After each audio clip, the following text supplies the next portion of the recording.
এই হাদিসের মধ্যে আসছে রাসূল সাল্লাল্লাহু আলাইহি সাল্লাম আনাস রাদিয়াল্লাহু তাআলা আনহুকে বললেন, আনাস তুমি যদি পারো এমন করতে, ইন কদরতা, তোমার যদি সক্ষমতা থাকে, কি সক্ষমতা, যে তোমার মনে লাইসা ফি কলবিকা গিশুন লি আহাদিন ফাফাল, যে কোনো মানুষের প্রতি তোমার অন্তরে কোনো প্রতারণা নাই, অহংকার নাই, ধোঁকাবাজি নাই, কোনো মানুষের প্রতি তোমার কোনো অভিযোগ নাই, প্রতারণা নাই, মানে তুমি কোনোদিন কাউকে ধোঁকা দিতে চাও না, এমনটা পারলে তুমি এমনটাই করবা। আনাস এটা আমার সুন্নত, আনাস আমার সুন্নত যে জিন্দা করলো ফাকাদ আহাব্বানি, সে আমাকে মহাব্বত করলো। আনাস আমান আহাব্বানি কানা মাই ফিল জান্নাহ, যে আমাকে মহাব্বত করলো সে আমার সাথে জান্নাতে থাকবে। কি বললেন? আনাস তুমি যদি পারো তোমার অন্তরে কোনো মুসলমানের প্রতি কোনো বিদ্বেষ রাখবা না, কোনো হিংসা রাখবা না, তাহলে এটাই করবা। শোনো আনাস, এটা আমার সুন্নাহ। শোনো আনাস, যে আমার সুন্নাহ জিন্দা করলো সে আমাকে মহব্বত করলো। এইভাবে নবী বলছে, শোনো বৎস, যে আমাকে মহব্বত করলো সে আমার সাথে জান্নাতে থাকবে। আনাস রাদিয়াল্লাহু তাআলা আনহুর আম্মা নবীজিকে বললেন, খাদিমুকা আনাস ফাদউল্লাহ আলাহ, হুজুর আপনার খাদেম আনাস, ওর জন্য একটু দোয়া করেন। নবী কি সুন্দর দোয়া করে দেখেন, আল্লাহুম্মা আকসির মালা ওয়া আকসির ওয়ালাদা ওয়া বারিক লাহু ফিমা আতাইতা।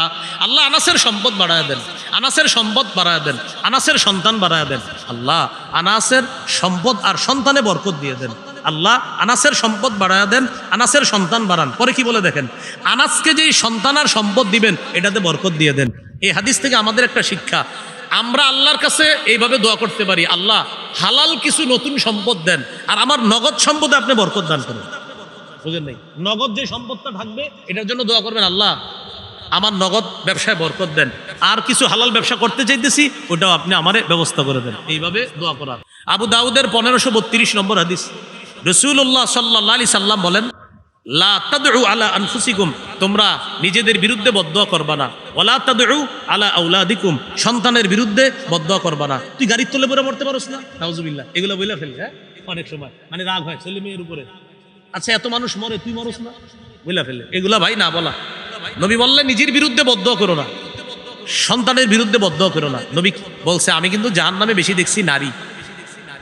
প্রশ্ন করছে, হুজুর কেন? নবীজি বললেন, নারীদের দুইটা স্বভাব, একটা হলো বেশি বেশি অভিশাপ দেয় সন্তানদেরকে, আরেকটা হলো তারা স্বামীর অবাধ্য হয়। হাদিসের ভাষ্য তাকফুরনাল আশিরা, তারা স্বামীর বেশি বেশি অবাধ্য হয়। ও নারীরা, তোমরা স্বামীর অবাধ্য হও। আরেকটা কি? তুকসিরনাল লাইনা, তোমরা খালি অভিশাপ দাও, কথায় কথা অভিশাপ দাও। অভিশাপ দেওয়া যাবে। তাহলে 1 নাম্বার, নিজের বিরুদ্ধে বদদোয়া করা যাবে না। 2 নাম্বার, সন্তানের বিরুদ্ধে বদদোয়া করো না। 3, ওয়ালা তাদউ আলা খাদামিকুম, খাদেমদের বিরুদ্ধে বদদোয়া করবা না, চাকর বাকর। 4, ওয়ালা তাদউ আলা আমওয়ালিকুম, নিজের সম্পদের বিরুদ্ধে বদদোয়া করো না। এই জন্য তো নবী শিখাই দিছে, জাওয়ালে নিয়ামত থেকে আল্লাহর কাছে পানা চাওয়া। জাওয়ালে নিয়ামত মানে আল্লাহ আমার যে নিয়ামত দিছে, আল্লাহ এটা যেন আমার কখনো চলে না যায়, আমি আপনার কাছে পানা চাই। আল্লাহ আমার নিয়ামতটা যেটা আপনি আমাকে দিছেন এটা যেন কখনো দূর না হয়, এই নিয়ামত যেন আমার কাছে আরো বাড়তে থাকে। এই দোয়া এটা নবী শিখাই দিছে, যে সবসময় আল্লাহর কাছে দোয়া করবা, তোমার নিয়ামত যেন দূর না হয়, বরং এটাতে যেন আল্লাহ বরকত দান করে। সিরাজুল উলুম আল ইসলামিয়া মাদ্রাসা ও এলাকাবাসীর উদ্যোগে প্রথম বার্ষিক ইসলামী মহাসম্মেলনের সভাপতি জনাব মোহাম্মদ আকবর হোসেন, কমিশনার 75 নং ওয়ার্ড, খিলগাঁও, ঢাকা। গুরুত্বপূর্ণ আলোচনা করেছেন মুফতি ফজলুর রহমান আরিফি, খতিব, BTCL জামে মসজিদ, বনানী, ঢাকা। ফজলু ভাইয়ের সাথে আমরা ইফতার করেছি একসাথে, অনেক দিন পর সাক্ষাৎ। ফজলু ভাই অনুবাদের কাজ খুব ভালো পারতেন, বাংলা বাজারে অনেক কাজ আছে তার। মাশাআল্লাহ এখন দাওয়াতের লাইনেও এসেছে। আমরা দোয়া করব আল্লাহ তাআলা তাকে একজন আদর্শ দায়ী হিসাবে যেন কবুল করেন। আল্লাহ তাআলা তাকে দায়ী ইলাল্লাহ হিসাবে যেন সারা পৃথিবীতে যেন তিনি খেদমত করতে পারেন, ইসলামের বাণী প্রচার প্রসারের কাজ করতে পারেন, আল্লাহ তৌফিক দান করেন। বিশেষ মেহমান জনাব AKM আব্দুল মান্নান, প্রিন্সিপাল, চাঁদপুর সরকারি কলেজ। মাওলানা জয়নুল আবেদিন সিরাজি, প্রিন্সিপাল, আদর্শ দাখিল মাদ্রাসা, ভৈরব। আমন্ত্রিত হজরত উলামায়ে কেরাম, আরজ গুজার মুফতি জুবায়ের আহমদ সিরাজি, মোহতামি মত্র মাদ্রাসা। উপস্থিত হজরত উলামায়ে কেরাম, মুসলমান ভাইরা, আল্লাহ তাআলার দরবারে শুকরিয়া আদায় করছি, আল্লাহ আমাদেরকে এই মাহফিলে উপস্থিত হওয়ার তৌফিক দান করেছেন বলি আলহামদুলিল্লাহ। 28 পারা 19 পৃষ্ঠা সূরা তাহরিমের 6 নম্বর আয়াতে কারিমা তেলাওয়াত করেছি। আয়াতে আল্লাহ তাআলা বলেন, ইয়া আইয়ুহাল্লাযীনা আমানু কু আনফুসাকুম ওয়া আহলিকুম নারা। হে ঈমানদারগণ, তোমরা নিজেদেরকে এবং পরিবারকে আগুন থেকে বাঁচাও। ওয়াকুদুহান নাস ওয়াল হিজারা, যে আগুনের জ্বালানি মানুষ এবং পাথর। নিজেদেরকে বাঁচাও, পরিবারকে বাঁচাও আগুন থেকে, যে আগুনের জ্বালানি মানুষ এবং পাথর।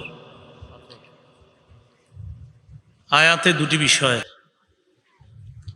অভিভাবক যারা, তারাও জাহান্নাম থেকে বাঁচতে হবে, পরিবারকে জাহান্নাম থেকে বাঁচাতে হবে।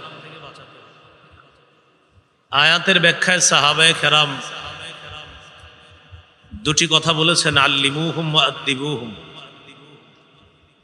সন্তানকে সুশিক্ষায় শিক্ষিত করো, শিষ্টাচারের মাধ্যমে তাকে আদর্শ সভ্য মানুষ হিসাবে প্রতিষ্ঠিত করো। একজন সন্তান যখন সুশিক্ষায় শিক্ষিত হবে, আদর্শ সভ্য মানুষে পরিণত হবে, আশা করা যায় এই সন্তান জাহান্নাম থেকে আল্লাহ তাআলা তাকে রক্ষা করবেন। এবং আমরা আশাবাদী এই সন্তানকে আল্লাহ তাআলা জান্নাত দান করবেন। এই আয়াত থেকে আমরা আলোচ্য বিষয়টা নির্ধারণ করে নেই। আলোচ্য বিষয় হলো আদর্শ সন্তান। আলোচ্য বিষয় কি? সন্তান। একজন সন্তান শৈশব থেকে কিভাবে বড় হবে, তাকে আমরা অভিভাবককে কিভাবে আমরা মানুষ করব, এই বিষয়ে আজকের আলোচনা। খুব মন দিয়ে শুনবো ইনশাআল্লাহ। প্রথমে ভূমিকায় মনে রাখবো, মেয়ে হোক ছেলে হোক এটা আল্লাহর নেয়ামত। মেয়ে হলেও আলহামদুলিল্লাহ, ছেলে হলেও আলহামদুলিল্লাহ। 25 পারা 7 নম্বর পৃষ্ঠা, সূরাতুশ শুরা 49-50 নম্বর আয়াতে আল্লাহ বলেন, লিল্লাহি মুলকুস সামাওয়াতি ওয়াল আরদ। আসমান জমিনের রাজত্ব আল্লাহর। ইয়াখলুকু মা ইয়াশা, তিনি যা ইচ্ছা তা সৃষ্টি করেন। ইয়াহাবু লিমান ইয়াশাউ ইনাসা, তিনি যাকে ইচ্ছা কন্যা দান করেন। ওয়ায়াহাবু লিমান ইয়াশাউ যুকুর, তিনি যাকে ইচ্ছা ছেলে দান করেন। মেয়ে দান করেন আল্লাহ, ছেলে দান করেন আল্লাহ। আও ইউযাউযুহুম যুকরানা ওয়া ইনাসা, তিনি কাউকে ছেলে মেয়ে উভয়টা দান করেন। ওয়ায়াজআলু মান ইয়াশাউ আকীমা, তিনি যাকে ইচ্ছা তাকে বন্ধা বানান। ছেলেও দেন না, মেয়েও দেন না, তাকে বন্ধা বানান। আয়াতের মাধ্যমে বুঝতে পারলাম মেয়ে হওয়া ছেলে হওয়া এটা আল্লাহর দান। তবে আশ্চর্যের বিষয়, আয়াতে সন্তানের আলোচনায় আল্লাহ মেয়ের আলোচনা আগে করেছেন, ছেলের আলোচনা পরে করেছে।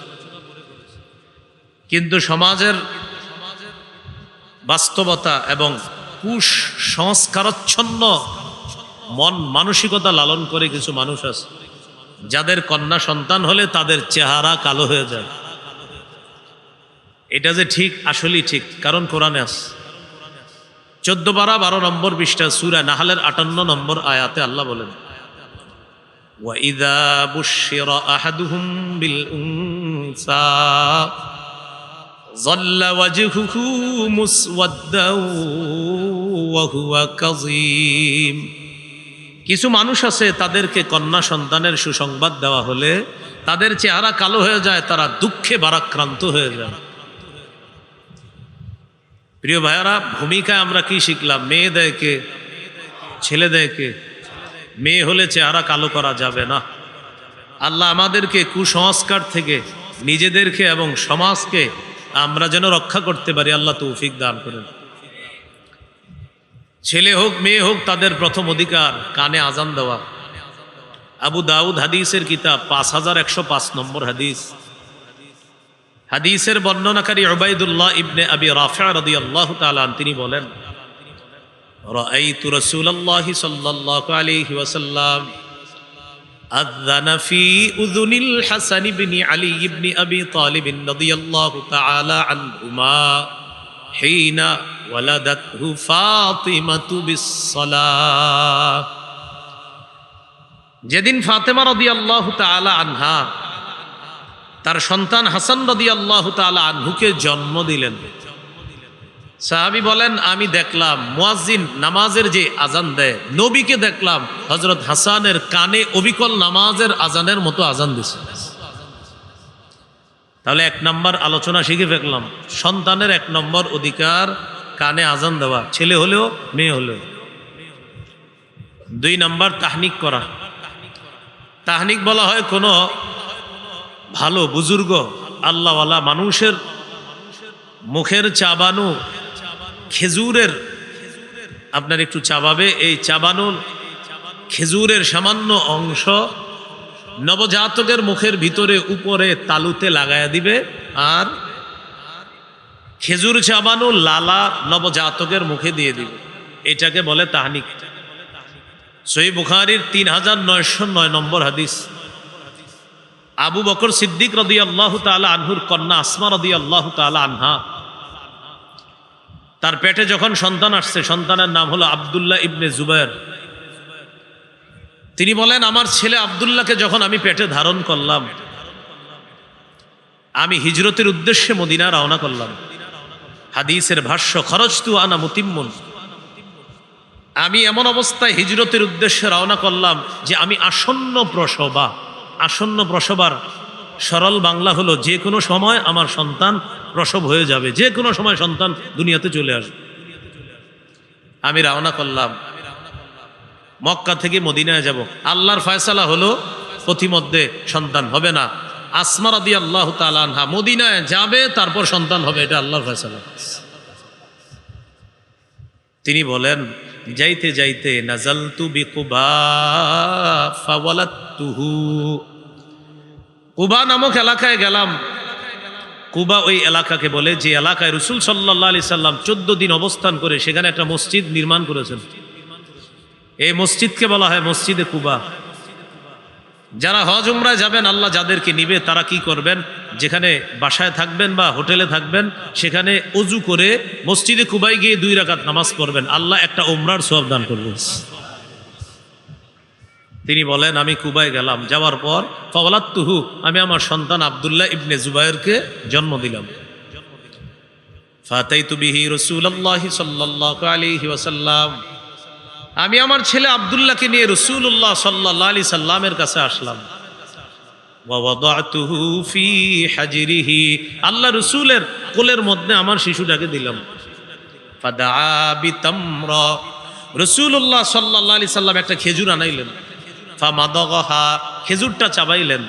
ফাতাফালা ফিহি, খেজুর চাবিয়ে আল্লাহ রাসূল একটু থুতু মুবারক আব্দুল্লাহ ইবনে জুবায়েরের মুখে দিয়ে দিলেন।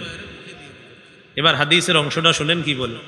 ফাকানা আউওয়ালা শাইইন দাখালা বাতনা আব্দুল্লাহ রিকু রাসূলিল্লাহ, আমার ছেলে আব্দুল্লাহর পেটে দুনিয়ার কোনো খাদ্য সর্বপ্রথম যায় নাই। আব্দুল্লাহর পেটে সর্বপ্রথম যেই খাদ্যটা গিয়েছে সেটা আল্লাহ রাসূলের থুতু মুবারক আমার ছেলের পেটে গেছে। এটাকে বলে তাহনিক। প্রিয় ভাইরা, এটা কি বলে? তাহনিক। এখানে একটা তথ্য মনে রাখবেন, হাদিসের শেষে তথ্যটা আছে। ফাকানা আউওয়ালা মাউলুদিন উলিদা ফিল ইসলাম, আব্দুল্লাহ ইবনে জুবায়ের ওই সন্তান হিজরতকারী সাহাবীদের সর্বপ্রথম সন্তান আব্দুল্লাহ। মানে যারা হিজরত করে মক্কা থেকে মদিনায় গেছে তাদের কারো সন্তান হচ্ছে না, সর্বপ্রথম যে সন্তানটা হয়েছে তার নাম কি আব্দুল্লাহ ইবনে জুবায়ের। এই তথ্যটা মনে রাখবেন। যারা কুইজ, আপনারা মাঝে মাঝে কুইজ প্রতিযোগিতা যান না, এইগুলো আসে যে হিজরতকারী সাহাবীদের প্রথম সন্তানের নাম কি, আপনারা কি লিখে দিবেন ঠিক চিহ্নে? আব্দুল্লাহ ইবনে জুবায়ের। এই তো মাশাআল্লাহ। কয় নাম্বার গেল? 2। অধিকার নাম্বার 3, নবজাতককে আমরা যারা দেখতে যাব, মামা, খালা, খালু, ফুফু, চাচা, তারা নবজাতকের জন্য বরকতের দোয়া করবে, তার বাবার জন্য, তার মায়ের জন্য বরকতের দোয়া করবে। আবু দাউদ 5106 নম্বর হাদিস। আয়েশা সিদ্দিকা রাদিয়াল্লাহু তাআলা আনহার বর্ণনা, তিনি বলেন কানা রাসূলুল্লাহি সাল্লাল্লাহু আলাইহি ওয়াসাল্লাম ইউতা বিস-সিবয়ান ফায়াদউ লাহুম বিল বারাকা। রাসূলুল্লাহ সাল্লাল্লাহু আলাইহি সাল্লামের কাছে শিশুদেরকে আনা হতো, তিনি তাদের জন্য বরকতের দোয়া করতেন। আমরা যারা নবজাতককে দেখবো আমরা কিভাবে দোয়া করব, আপনাদের কষ্ট না হলে আমার সাথে একটু বলতে পারেন। বলেন, জাআলাহুল্লাহু মুবারাকান আলাইকা ওয়া আলা উম্মতি মুহাম্মাদ সাল্লাল্লাহু আলাইহি ওয়াসাল্লাম। আল্লাহ তাআলা এই নবজাতককে তোমার জন্য, তার মায়ের জন্য, গোটা জগতের উম্মতে মুহাম্মদীর জন্য বরকত বানিয়ে দেন। এইভাবে আমরা নবজাতকের জন্য দোয়া করব, বরকতের দোয়া। কয় নাম্বার হলো? 3। অধিকার নাম্বার 4, শিশু সন্তান কান্না করলে তার কান্না থামিয়ে দেওয়া, এটা শিশুর অধিকার। সহিহ বুখারী 868 নম্বর হাদিস, 868। এই হাদিসের মধ্যে আসছে রাসূলুল্লাহ সাল্লাল্লাহু আলাইহি সাল্লাম বলেন, ইন্নী লাআকুমু ইলাস সালাহ ওয়া উরিদু আন উতাওবিলা ফিহা ফাসমাউ বুকা আস-সাবী। রাসূলুল্লাহ সাল্লাল্লাহু আলাইহি সাল্লাম বলেন, আমি নামাজে দাঁড়াই লম্বা কেরাত পড়ার নিয়ত করি, নামাজে লম্বা কেরাত পড়ার নিয়ত করি। ইতিমধ্যে যদি আমি শিশুর কান্নার আওয়াজ শুনি, ফাতাজাওয়াজু ফি সালাতি, আমি আমার লম্বা কেরাতের নিয়তটা পরিবর্তন করে কেরাত সংক্ষিপ্ত করি। কেন? এই আশঙ্কায় আশুক্ক আলা উম্মিহি, যে শিশুর মা তার কষ্ট হতে পারে। আমার নামাজ লম্বা হলে আমার পিছনে যে শিশুর মা মুসল্লিয়া হিসাবে আসে, তার নামাজে লম্বা হওয়ার কারণে নামাজে বিলম্ব হবে, শিশুর কান্না বাড়বে, আর শিশু কানলে মায়ের কষ্ট হবে। আমি যদি নামাজটা একটু তাড়াতাড়ি শেষ করি, শিশুর মা তাড়াতাড়ি শিশুকে কোলে নিলে তার কান্না থেমে যাবে। আমি নবী লম্বা কেরাতের পরিবর্তে সংক্ষিপ্ত কেরাত দিয়ে নামাজ শেষ করে শিশু আর তার মায়ের অধিকার প্রতিষ্ঠিত করি। কয় নাম্বার হলো? 4। 1 নাম্বার আজান, 2 নাম্বার তাহনিক, 3 নম্বর বরকতের দোয়া, 4 নাম্বার কান্না থামিয়ে দেওয়া, এটা শিশুর অধিকার। শিশুর মা গেছে ডেকডেকসি ধুইতে, শিশুর মা রান্না করতে গেছে, শিশুর মা নামাজে দাঁড়িয়েছে, আপনি বাসায় আছেন, কান্না করলে তাড়াতাড়ি গিয়ে ওরে কোলে নেন। বাসায় যারা আছেন ওরে কোলে নেন। ওরে আপনি কোলে নিলে তার মা নামাজে আর তাড়াহুড়া করবে না, তখন আস্তে ধীরে নামাজ শেষ করবে। কিন্তু শিশু যদি কান্নারত থাকে, বাসায় কেউ না থাকলে, মা যদি লম্বা কেরাতের নিয়ত করে, তিনি লম্বা কেরাতটা সংক্ষিপ্ত করে নামাজটা সংক্ষিপ্তভাবে শেষ করে শিশুকে কোলে নিয়ে শিশুর কান্না থামাতে হবে। এটা শিশুর অধিকার, আল্লাহ রসুল এই অধিকার প্রতিষ্ঠিত করছে। 5 নাম্বার আকিকা করা। قال رسول الله صلى الله عليه وسلم إن اليهود تعق عن الغلام ولا تعق عن الجارية فعقوا عن الغلام شاتين وعن الجارية شاتان। রাসূলুল্লাহ সাল্লাল্লাহু আলাইহি সাল্লাম বলেন, ইহুদিরা ছেলের আকিকা করত, মেয়ের আকিকা করত না। ও আমার উম্মত, তোমরা ছেলের পক্ষ থেকে 2টি ছাগল আকিকা করবা, মেয়ের পক্ষ থেকে 1টি ছাগল আকিকা করবা। মাসালা হলো, কারো যদি সামর্থ্য কম হয়, ছেলের পক্ষ থেকে 1টি পশু আকিকা করলেও আকিকা আদায় হয়ে যাবে। নাসাইর হাদিস 4220 নম্বর হাদিস। قال رسول الله صلى الله عليه وسلم كل غلام رهين بعقيقته تذبح عنه يوم سابعه ويحلق رأسه। প্রত্যেক নবজাতক তার আকিকার সাথে আবদ্ধ। 7ম দিনে তার পক্ষ থেকে পশু জবাই করা হবে। 7ম দিনে শিশুর মাথার চুল মুন্ডন করা হবে। 7ম দিনে পশু জবাই করা হবে, 7ম দিনে চুল মুন্ডন করা হবে। এক্ষেত্রে আমার দিকে একটু তাকান। 7 দিনের চুলগুলো একটা টিস্যুতে অথবা যেইভাবে পারেন সংরক্ষণ করবেন। করার পর এই চুল স্বর্ণকারের দোকানে নিয়ে যাবেন। যাওয়ার পর 1 পাল্লায় শিশুর চুলগুলা রাখবেন, আরেক পাল্লায় রূপা রাখতে হবে। চুল পরিমাণ রূপা আল্লাহর রাস্তায় সদকা করে দেবেন। রাসূলুল্লাহ সাল্লাল্লাহু আলাইহি সাল্লাম ফাতেমা রাদিয়াল্লাহু তাআলা আনহাকে বললেন, ফাতেমা, ইহলিকি রাসা, হাসানের মাথার চুল মুন্ডন করো। ওয়া তাসাদ্দাকি বিজিনাতি শা'রিহি ফিদ্দাতান, হাসানের চুল পরিমাণ রূপা আল্লাহর রাস্তায় সদকা করে দিও। আলী রাদিয়াল্লাহু তাআলা আনহু বলেন, ফাওয়াজানতুহু ফাকানা ওয়াজনুহু দিরহামান আও বা'দা দিরহাম, আমি হাসানের চুল ওজন করলাম, তার চুলের পরিমাণ হলো 1 দিরহাম রূপা অথবা 1 দিরহামের কাছাকাছি রূপা, আমি এই পরিমাণ রূপা আল্লাহর রাস্তায় সদকা করে দিলাম। মাইকম্যান ভাই, আগে যেরকম কম ছিল আওয়াজ ওরকমই রাখেন, হ্যাঁ আপনি কষ্ট নিয়েন না একটু। হ্যাঁ, তাহলে কয় নাম্বার গেল? 5 নাম্বার আকিকা করা, সপ্তম দিনে পশু জবাই করা। আর হলো সপ্তম দিনে এই মাথার চুল মুন্ডন করে চুলটা ওজন করে ওই পরিমাণ রূপা আল্লাহর রাস্তায় সদকা করে দেওয়া। আকিকার গোস্ত কে খাবে? আকিকার গোস্ত যার আকিকা, ওর মা বাবা ভাই বোন, গরিব আত্মীয় স্বজন, ধনী আত্মীয় স্বজন, 14 গোষ্ঠী খেতে পারবে, দাদা দাদি নানা নানি। এমনকি কারো যদি সন্দেহ থাকে তাহলে ওর গোস্তটা ফ্রিজে রেখে দিবেন, বড় হইলে বলবেন নে তোর আকিকার গোস্ত তুই খা, কথার কথা, সন্দেহ করা যাবে না। হালালকে হালাল মনে করা এটা ঈমান, হারামকে হারাম মনে করা এটা ঈমান। হালালকে হারাম মনে করা কুফর, হারামকে হালাল মনে করা কুফর। আকিকার গোস্ত এটা হালাল, এটার মধ্যে কোনো সন্দেহ আনবেন না, ঈমানে খতরা এসে যাবে। এটা হলো বিশুদ্ধ বর্ণনা। শিথিল সনদের বর্ণনা, মানে সনদে দুর্বলতা আছে, এরকম সনদের বর্ণনায় আছে সপ্তম দিনে না পারলে 14তম দিনে আকিকা করা, শিথিল বর্ণনা। 14তম দিনে না হলে 21তম দিনে আকিকা করা, এটাও শিথিল বর্ণনা। বিশুদ্ধ বর্ণনা সপ্তম দিনে আকিকা করা। কয় নাম্বার হলো? 5 নাম্বার। 6 নাম্বার অধিকার শিশুর সুন্দর নাম রাখা। আব্দুল্লাহ ইবনে আব্বাস রাদিয়াল্লাহু তাআলা আনহুমার বর্ণনা, তিনি বলেন, ক্বালু ইয়া রাসূলুল্লাহ ক্বাদ আলিমনা হাক্কাল ওয়ালিদি ফামা হাক্কুল ওয়ালাদ, মা বাবার অধিকার আমরা জানি, সন্তানের কি অধিকার আমাদেরকে একটু জানায় দেন।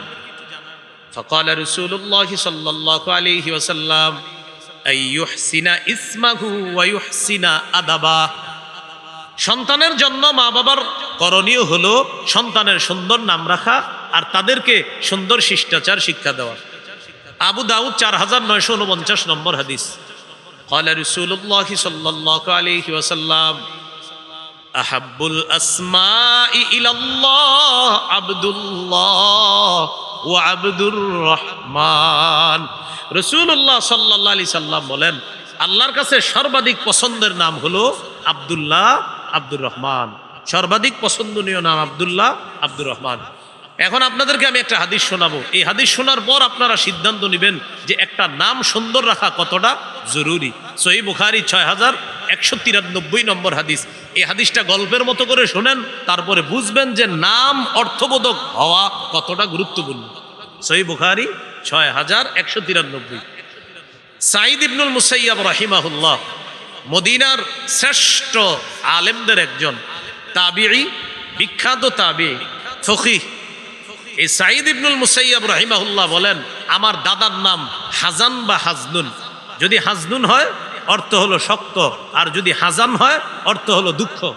জায়ের উপরে জবর হলে অর্থ হবে দুঃখ, আর জায়ের উপর জজম হলে অর্থ হবে শক্ত। তা আমার দাদার নাম হয়তো হাজনুন না হয় হাজানুন। আবার বলছি, জায়ের উপর জবর অথবা জজম, হাজান অথবা হাজনুন। তাহলে হাজান হলে নামের অর্থ হবে দুঃখ, আর হাজনুন হলে অর্থ হবে শক্ত, মানে কোনোটাই সুন্দর অর্থ না।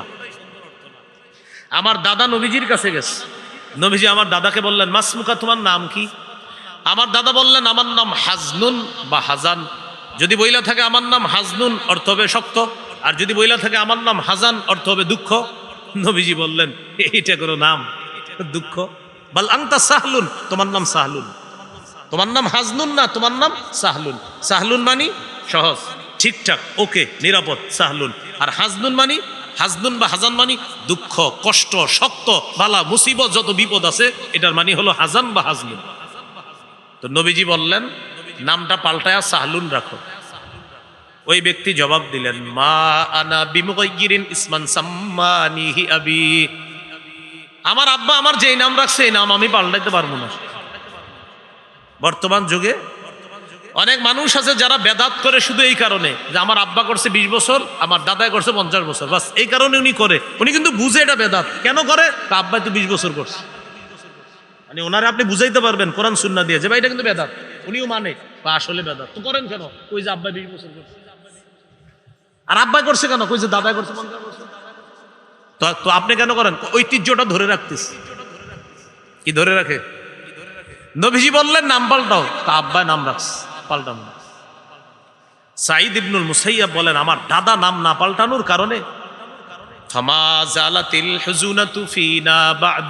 আমাদের বংশে পরবর্তী প্রজন্ম থেকে প্রজন্ম শুধু দুঃখ কষ্ট লেগেই থাকতো দাদা নামটা না পাল্টানোর কারণে। দাদার নাম ছিল দুঃখ কষ্ট, আমাদের বংশে সব সময় দুঃখ কষ্ট লেগে থাকতো। এক নামের প্রভাব পরবর্তী প্রজন্ম ভোগ করছে। তাহলে বলেন অর্থবোধক নামের প্রয়োজন আছে না নাই? সবাই বর্তমানে আলেমদের কাছে আসে নাম জানার জন্য, কয় হুজুর একটা আনকমন নাম বলেন। কি নাম? যদি বলেন Abu Bakr, old. Abu Hurairah old. Ayesha old. কিছু আনকমন বলেন। এরকম সবাই আনকমন, মানে সাহাবিয়ার নাম বলতেছেন, ওনার আনকমন নাম দরকার। এমন এমন আনকমন নাম রাখে যেগুলোর অর্থ আপনি কোনো অভিধানেও খুঁজে পাবেন না, কারণ এরকম তো নামই নাই, আপনি অভিধানও পাবেন না। কত নাম্বার গেল? 6। সুন্দর নাম রাখা। 7 নাম্বার শিশু সন্তানকে উপনামে ডাকা, উপনামে ডাইকা মাঝে মাঝে ওরে খুশি করে দেওয়া। উপনাম কোনগুলা? আবু উমায়ের, আবু তহের, আবুল কাসেম, এই জাতীয় নামগুলারে বলা হয় উপনাম। আবু দাউদের 4969 নম্বর হাদিস। আনাস রাদিয়াল্লাহু তাআলা আনহু বলেন নবীজি আমাদের বাসায় আসতেন। আমার একটা ছোট্ট ভাই ছিল, আমার ভাইয়ের একটা পাখি ছিল, ও পাখিটার সাথে খেলাধুলা করত। আমার ভাইয়ের পাখিটা মারা গেছে। নবীজি আমাদের বাসায় আসলেন, আসার পর দেখলেন রাআহু হাজিনা, আমার ভাইয়ের মনটা খারাপ। রাসূলুল্লাহ সাল্লাল্লাহু আলাইহি সাল্লাম বললেন মা শানুহু, ওর কি? পরিবারের লোকেরা জবাব দিল হুজুর মাতা নুগরুহু, তার পাখিটা মারা গেছে। রাসূলুল্লাহ সাল্লাল্লাহু আলাইহি সাল্লাম বললেন ইয়া আবা উমাইর মা ফাআলান নুগাইর, ও আবু উমাইর ছোট্ট পাখিটা কি করলো, এটার কি হলো, এটা কোথায় কি করলো? ছন্দের মতো নবী বললেন ইয়া আবা উমাইর মা ফাআলান নুগাইর। এইভাবে তার নামের সাথে মিলিয়ে ওই পাখির নামটা বলার কারণে ওই বাচ্চাটার মন খুশি হয়ে গেছে, আল্লাহ নবী তারে খুশি করে দিয়েছে। দেখেন কিভাবে মিলছে। ইয়া আবা উমাইর, এটা হলো ওই শিশুর উপনাম। নবী বললেন ও আবু উমাইর। পরে বলতেছে মা ফাআলান নুগাইর, ছোট্ট পাখিটা কি করলো, এটা কোনো কাজ করলো, মারা গেল, তোমার সাথে খেলে না। ও হাসি দিয়ে দিস, খুশি হয়ে গেল, ওর পাখি মারা গেছে। তো নবীজি তার এটা বইলা তার সাথে একটু রাসূল সাল্লাল্লাহু আলাইহি সাল্লাম মিজাহ করলেন। হাদিসে আসছে মিজাহ মানে নবীজি সত্য রসিকতা করতেন। সত্য মানে নবীজির রসিকতায় কখনো কোনো মিথ্যা ছিল না। নবীজি বাস্তবিক অর্থেই মানুষকে মাঝে মাঝে হাসাইতেন সত্য কথা বলে। কত নাম্বার গেল? 7। অধিকার নাম্বার 8, এই শিশুরে হাঁটা শিখাইতে গিয়ে তার হাঁটুতে কষ্ট দেওয়া যাবে না। হাঁটা শিখে না তো, হাঁটা শিখাইতে গিয়ে মাশাআল্লাহ আপনি বারবার ও পাকায় পড়তেছে, বারবার যেন না পড়ে। ওরে হাঁটা শিখান নরম জায়গায়, মাটিতে হাঁটা শিখান। এখন তো সবার পাকার ঘরে হাঁটা শিখাইতে গিয়ে ও বারবার হাঁটুতে আঘাত পাইতে পারে। আবু দাউদ 1109 নম্বর হাদিস। রাসূলুল্লাহ সাল্লাল্লাহু আলাইহি সাল্লাম খুতবা দিতেছে মসজিদের মধ্যে। খাতাবানা রাসূলুল্লাহ সাল্লাল্লাহু আলাইহি ওয়াসাল্লাম ফাআকবালাল হাসান ওয়াল হুসাইন রাদিয়াল্লাহু তাআলা আনহুমা। রাসূলুল্লাহ সাল্লাল্লাহু আলাইহি সাল্লাম খুতবা দিতেছে, ওই মুহূর্তে মসজিদে হাসান হুসাইন রাদিয়াল্লাহু আনহুমা প্রবেশ করছে, মানে নবীজির 2 নাতি। সাহাবায়ে কেরাম বলেন নবীজির এই 2 নাতিরে দেখে আমাদের কাছে মনে হলো কান্নাহুমা রাইহানাতায়া ফিল জান্নাহ, যেন জান্নাতের 2টি গোলাপ মসজিদে প্রবেশ করছে। তো হাসান হুসাইন রাদিয়াল্লাহু আনহুমা যখন প্রবেশ করছে, এখন আপনাদেরকে একটু পরীক্ষা করি, যিনি খুতবা দেয় মুসল্লিরা সবাই কার দিকে তাকায় থাকে? খতিব সাহেবের দিকে। তো পৃথিবীর শ্রেষ্ঠ খতিব খুতবা দিতেছে আর শ্রেষ্ঠ মুসল্লিরা খুতবা শুনতেছে, সুবহানাল্লাহ। আর জান্নাতের যুবকদের 2 সর্দার মসজিদে ঢুকছে, জান্নাতের যুবকদের 2 সর্দার মসজিদে ঢুকছে। তো তারা ঢুইকা, ছোট মানুষ তো, ইয়াসুরান ওয়া ইয়াকুমান, বারবার মাটিতে পড়তেছে আর দাঁড়াইতেছে, মাটিতে পড়তেছে আর দাঁড়াইতেছে। নবীজি খুতবা দিতেছে, খুতবা বন্ধ করে দিছে। নাজালা, নবীজি মিম্বর থেকে নামলেন। আখাযাহুমা, 2 নাতিকে এইভাবে জড়ায়া কোলে নিলেন। সাইদা বিহিমাল মিম্বার, 2 নাতিকে কোলে নিয়ে মিম্বরে গিয়ে বাকি খুতবা শেষ করলেন। হাঁটুতে যেন কষ্ট না পায়, তাদেরকে এই কষ্ট দেওয়া থেকে আল্লাহ রাসূল রক্ষা করে শিশুর অধিকার প্রতিষ্ঠিত করলেন। ওই বারবার পড়ে যাচ্ছে, নবীজি হাদিসের শেষে বলেন লাম আসবির, আমি সহ্য করতে পারি নাই, ওরা বারবার পড়ে যাচ্ছিল, তাই খুতবা বন্ধ করে ওদেরকে নিয়ে এরপর আমি খুতবা শেষ করছি। তাহলে আমরা শিশুকে যখন হাঁটা শিখাবো, ও যখন হাঁপুর বাড়া শিখে, বর্তমানে পাকার ঘর সবার দেখবেন, ওই কিছু সাপোর্ট দিয়েন হাঁটুর মধ্যে, না হয় কিন্তু আপনার ওই কাটা বা ছোট্ট ছোট্ট কাচের কিছু ওর হাঁটুতে সমস্যা হতে পারে। কত নাম্বার গেল? 8। 9 নাম্বার, শিশুর জামার কালারের ক্ষেত্রে সতর্কতা অবলম্বন করা, বিশেষ করে ছেলে শিশুর। কোন শিশু? মেয়েদের কালারে ছাড় আছে, ছেলেদের কালারে সচেতন হতে হবে। মেয়েদের কালারে একটু ছাড় আছে, কিন্তু ছেলেদের কালার সচেতন হতে হবে। নাসাইর হাদিস 5316 নম্বর হাদিস, আব্দুল্লাহ ইবনে আমর রাদিয়াল্লাহু তাআলা আনহুমার বর্ণনা, তিনি বলেন রাআহু রাসূলুল্লাহ সাল্লাল্লাহু আলাইহি ওয়াসাল্লাম ওয়া আলাইহি সাওবান মুআসফারান। নবীজি আব্দুল্লাহ ইবনে আমরকে দেখলেন, তার শরীরে কুসুম রঙের দুটি জামা। কোন রং? কুসুম রঙের দুটি জামা। ফাকাল রাসূলুল্লাহ সাল্লাল্লাহু আলাইহি ওয়াসাল্লাম হাযিহি সিয়াবুল কুফফারি ফালা তালবাসহা। নবীজি বললেন এগুলা কাফেরদের পোশাক, এগুলা আর পরবা না, খোলো, এগুলা কাফেরদের পোশাক, এগুলা খোলো। তাহলে পোশাকের ক্ষেত্রে সচেতনতা অবলম্বন করা, যেই সেই পোশাক না পরানো। কত গেল? 10 নাম্বারটা আপনার একটু আমার সাথে বলতে হবে, কষ্ট নেবেন না তো? বলেন সবাই, বলেন শৈশব থেকে এমন পোশাকে অভ্যস্ত করা যেই পোশাক সতর ঢেকে রাখে। তাহলে 10 নাম্বার অধিকার শিশুর, শৈশব থেকে এমন পোশাকে অভ্যস্ত করা যেই পোশাক সতর ঢেকে রাখে। 1.5-2 বছরের একটা শিশু দেখবেন, ও যখন প্যান্ট পরে, ওর যদি হাঁটুটা ঢাকা থাকে, ও লম্বা হয় মাশাল্লাহ, আর ওর প্যান্টটা ছোট হয়, ও খালি প্যান্ট টানতে থাকে হাঁটু ঢাকার জন্য। এর মানে ওর মস্তিষ্কে আল্লাহ বসায়া দিছে যে এতদিন তো আমার হাঁটু ঢাকা ছিল, হঠাৎ হাঁটুটা খোলা কেন? শুকরিয়া আদায় করবেন যে আমার রব আমার সন্তানের মস্তিষ্কে এটা বসায়া দিছে যে একজন মুসলমানের সন্তান মুসলমান, ওর হাঁটু ঢেকে রাখতে হবে। যদি ওর এখনো গুনাহ শুরু হয় নাই, কিন্তু ওর মাথায় এটা ঢুকে গেছে। তাহলে 10 নাম্বারটা গুরুত্বপূর্ণ। হ্যাঁ, শৈশব থেকে এমন পোশাকে অভ্যস্ত করা যেই পোশাক সতর ঢেকে রাখে। সূরা আরাফ 26 নম্বর আয়াতে আল্লাহ বলেন ইয়া বানি আদম ক্বাদ আনজালনা আলাইকুম লিবাসা ইউয়ারি সাওআতিকুম ওয়ারিশা।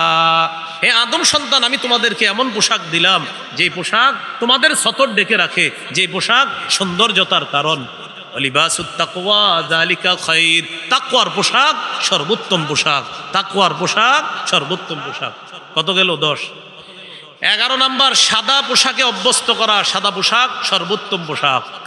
সাদা পোশাক সর্বোত্তম, অন্য কালারও ঠিক আছে, কিন্তু সাদা পোশাক সর্বোত্তম পোশাক। আবু দাউদের হাদিস 4061 নম্বর হাদিস, قال رسول الله صلى الله عليه وسلم البسوا من ثيابكم البياض فإنها خير ثيابكم وكفنوا فيها موتاكم। রাসূলুল্লাহ সাল্লাল্লাহু আলাইহি ওয়াসাল্লাম বলেন, তোমরা তোমাদের পোশাকের মধ্যে সাদা পোশাক পরবা, কেননা সাদা পোশাক সর্বোত্তম পোশাক। তোমাদের মধ্যে যারা মারা যায়, মৃতদেরকেও সাদা পোশাক দিয়ে তোমরা কাফন দাফনের ব্যবস্থা করবা।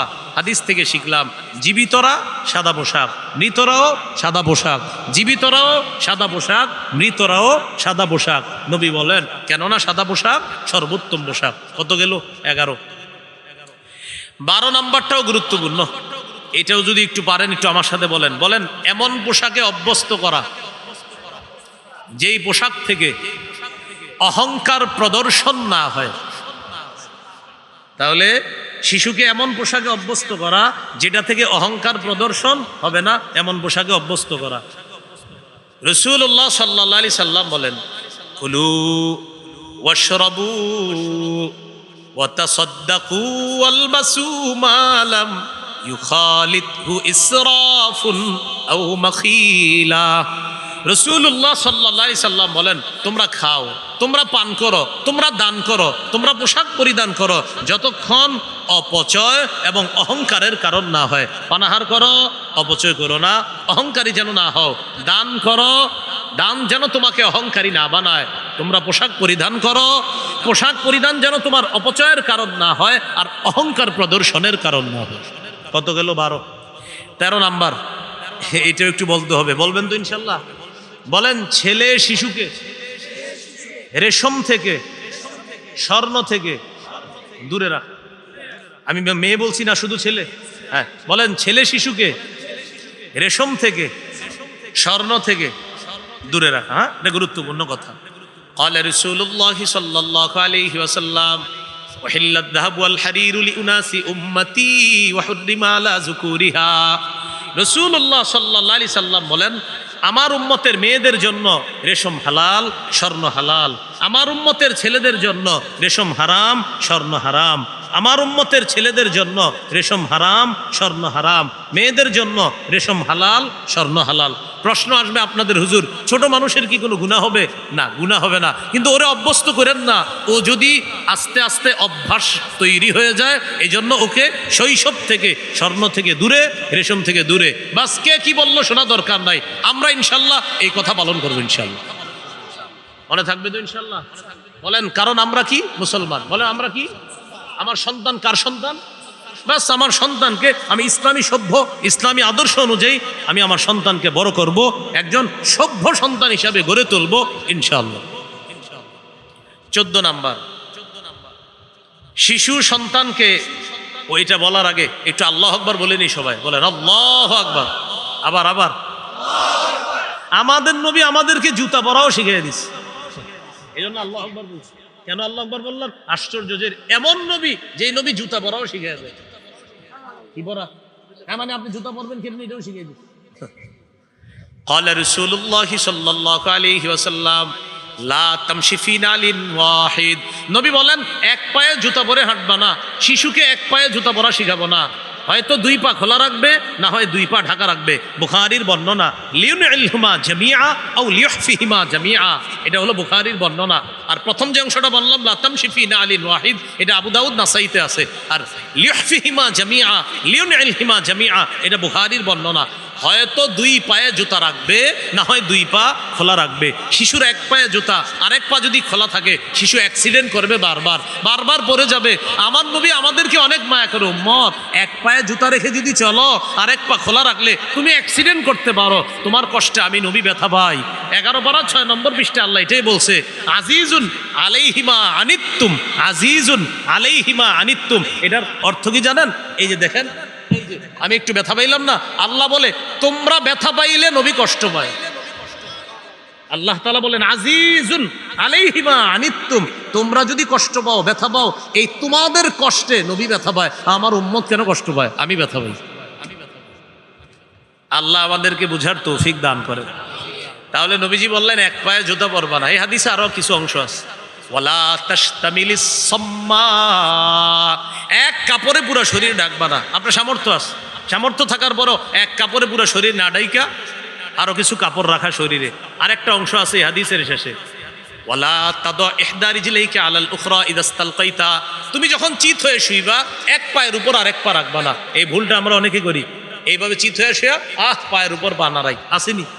এটা নিষেধ করছে নবীজি, যখন চিত হয়ে শুইবা এক পায়ের উপর আরেক পা রাখবা না। শিশু যদি এইভাবে এক পায়ের উপর আরেক পা রাখে, সরাইয়া দিবেন, পা সরাইয়া দিবেন। এটা কি হলো? চিত হওয়া। উপর হয়ে যদি শোয়া, এটা আমাদেরও নিষেধ, উপর হয়ে শোয়া সবার নিষেধ। শিশু যদি উপর হয়ে শুয়ে থাকে, ওরে উপর হওয়া থেকে তাড়াতাড়ি কাত করে দিবেন অথবা চিত করে দিবেন, কারণ উপর হয়ে শোয়া হাদিসে আসছে এটা জাহান্নামীদের শোয়া। তাহলে বলেন, উপর হয়ে শোয়া এটাও নিষেধ, কারণ এটা জাহান্নামীদের শোয়া।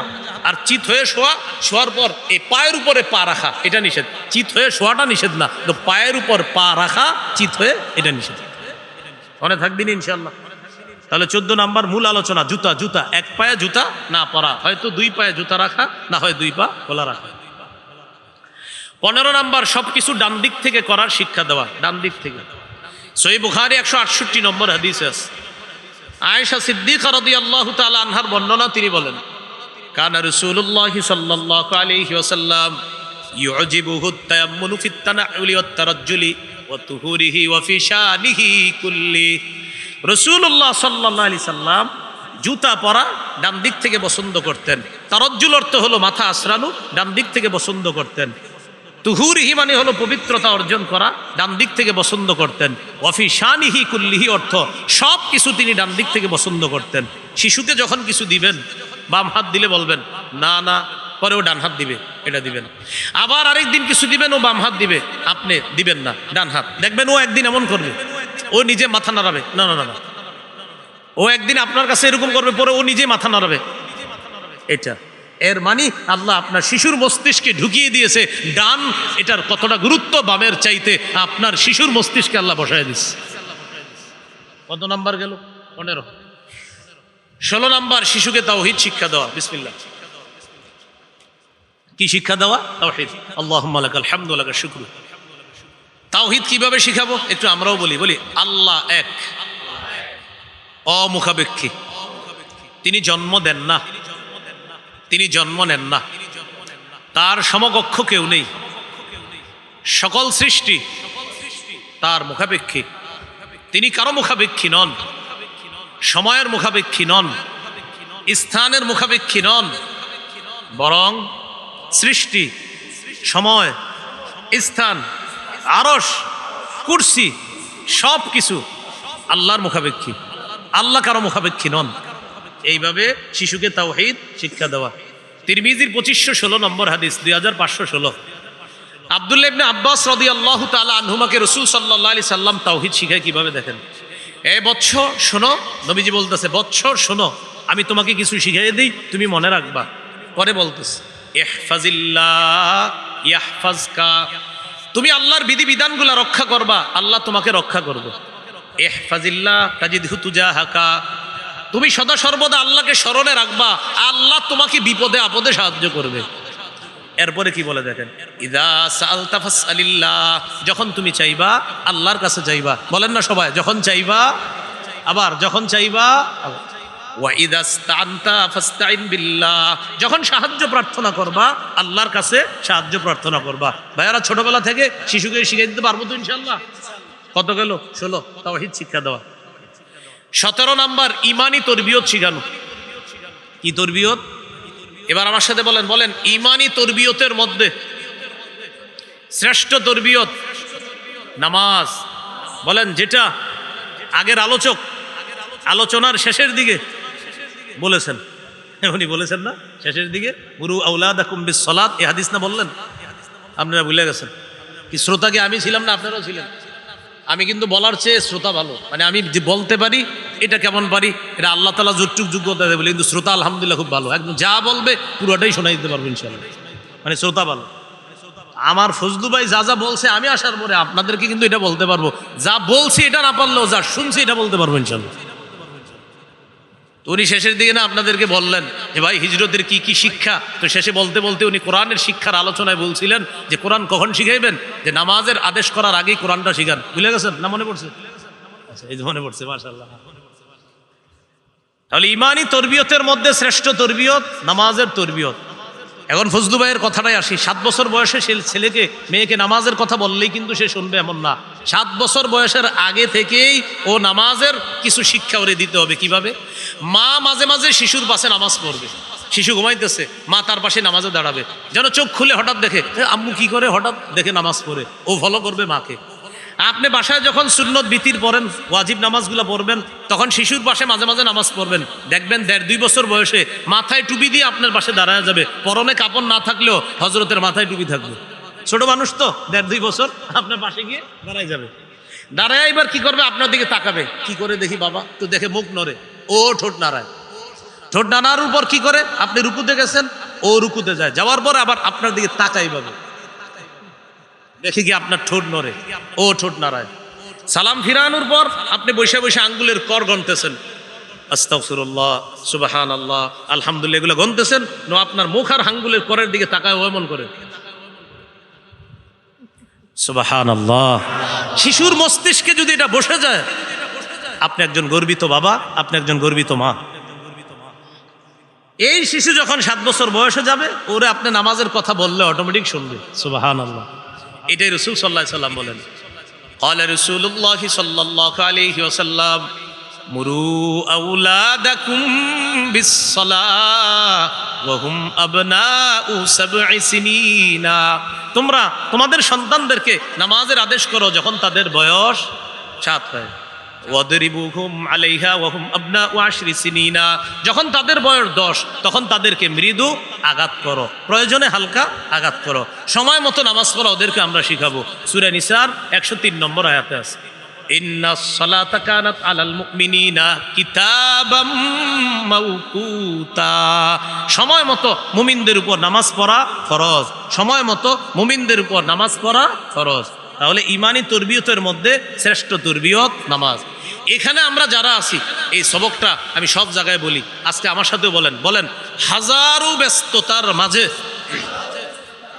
সর্বাধিক গুরুত্ব দিব নামাজ। আবার বলেন হাজারো ব্যস্ততার মাঝে সর্বাধিক গুরুত্ব দিব নামাজ। মনে থাকবেন ইনশাল্লাহ। ভাই যারা অফিসে চাকরি করেন, আপনার যে চেয়ারটা আছে সামনে লিখে রাখবেন, হাজারো ব্যস্ততার মাঝে আমার একটা গুরুত্বপূর্ণ কাজ হলো নামাজ। চেয়ার টেবিলে যারা পড়াশোনা করেন, স্কুল কলেজ ইউনিভার্সিটি ছাত্র ভাই বোনেরা, আপনারা সামনে লিখে রাখেন, হাজারো ব্যস্ততার মাঝে একটি কাজ সর্বাধিক গুরুত্ব দিতে হবে, সেটা হলো নামাজ। মা বোনরা যারা রান্না বান্নার কাজ করেন, আল্লাহর হস্তে মাথায় কথাটা রাখেন, হাজারো ব্যস্ততার মাঝে সর্বাধিক গুরুত্ব দিতে হবে যেই কাজটা, সেটা হলো, বলেন ইনশাআল্লাহ। কত নাম্বার গেল? 17। 18 নাম্বার, নামাজে শিশুর উপস্থিতি গুরুত্ব দেওয়া। 18 নাম্বার, মসজিদে শিশু আসলে ওরে তাড়িয়ে না দিয়ে ওরে মসজিদে আটকানোর চেষ্টা করেন। 7-8 বছর বয়সে যখন শিশু মসজিদে আসবে, অভিভাবকরা কি করবেন, একটা বুদ্ধি করবেন। আপনারা শিশুদেরকে একসাথে দাঁড় করাবেন না, ওদেরকে যদি একসাথে দাঁড়াতে দেন 5-6 জন, ওরা কিন্তু মসজিদে এলাকা রাখবে না, অন্যদিকে নিয়ে যাবে। এখানে একটা মসজিদ, এই মাঠের পাশে যে মসজিদটা নাম হলো মসজিদুত তাকওয়া। এখন মনে করে ওদেরকে যদি 5-7 জন একসাথে দাঁড় করান, ওরা কিন্তু একদম পুরা গন্ডগোল লাগাই দিবে। আপনারা কি করবেন, অভিভাবকরা একজনকে নিয়ে এক কোনায় দাঁড়াবেন, আরেকজনকে খাম্বার পাশে, আরেকজনকে নিয়ে দাঁড়াবেন আরেক কোনায়। দেখবেন আপনারা যখন রুকুতে যাবেন, ওরা ওদের নেটওয়ার্ক ঠিক রাখবে চারোদিকে, কিন্তু দুষ্টামি করবে না, কারণ কাছাকাছি নাই তো।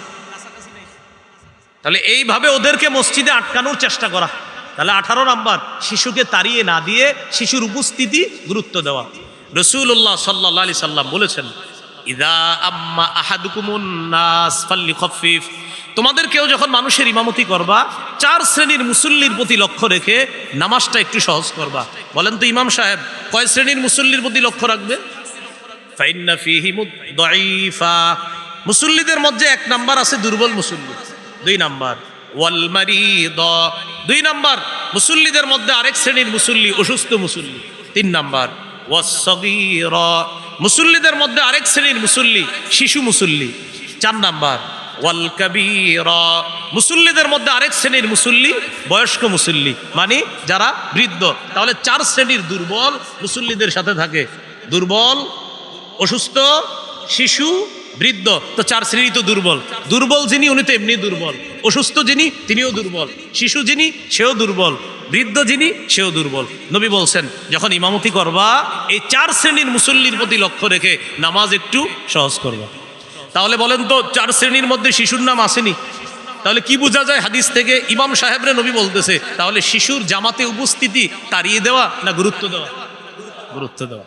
আল্লাহ মনে রাখার তৌফিক দান করেন। 19 নাম্বার, শিশুকে কোরআনের শিক্ষা দেওয়া। আজকে আপনারা এটা প্রথম বার্ষিক মাহফিল করছেন, আপনাদের প্রতি একটা আবদার থাকবে এই এলাকাবাসীর প্রতি। এই 1000 মাহফিলের চেয়ে গুরুত্ব হলো মসজিদের বক্তব্যের গুরুত্ব বাড়ানো। মসজিদের বক্তব্যের, হ্যাঁ, মসজিদ ভিত্তিক বক্তব্যগুলো আছে না, এগুলোর গুরুত্ব বাড়ান। কেন? মাদ্রাসা ভিত্তিক বক্তব্যে যারা পড়ে ওরা হয়তো মাওলানা হবে, মুফতি হবে, মুহাদ্দিস মুফাসসির হবে, কিন্তু মসজিদ ভিত্তিক বক্তব্যে ওই ছেলে পড়বে, ওই মেয়ে পড়বে, যেই ছেলেটা ডাক্তার হবে, যেই মেয়েটা ডাক্তার হবে, যে ছেলেটা ব্যারিস্টার ইঞ্জিনিয়ার হবে, সে কিন্তু মসজিদের বক্তব্য থেকে বিশুদ্ধ কোরআন শিখবে। এই জন্য ব্যাপকভাবে সব মুসলমানের ছেলে মেয়েদের জন্য মসজিদ ভিত্তিক বক্তব্যের গুরুত্ব বাড়াতে হবে, এরকম 100 মাহফিলের চেয়ে বেশি। আমি মাহফিল করতে নিষেধ করি না, কিন্তু এটার 100টা যেমন গুরুত্ব দিবেন, এর চেয়ে বেশি গুরুত্ব দিতে হবে এই মসজিদ ভিত্তিক বক্তব্যের। মসজিদুত তাকওয়ার নাম বললাম, আরো হয়তো অনেক মসজিদ আশেপাশে, মসজিদ ভিত্তির বক্তব্য, এগুলার গুরুত্ব বাড়ান। মুসলমানের সন্তান বাঁচান, মুসলমানের সন্তান বাঁচান। সব সন্তানগুলা আগে 150-200 ছাত্রছাত্রী হইতো মসজিদের বক্তব্যে, এখন আপনার সকালবেলা মাইকে ঘোষণা করতে হয়, বক্তব্যের ছাত্রছাত্রীরা তোমরা বক্তব্যে চলে আসো, তাও আসে না।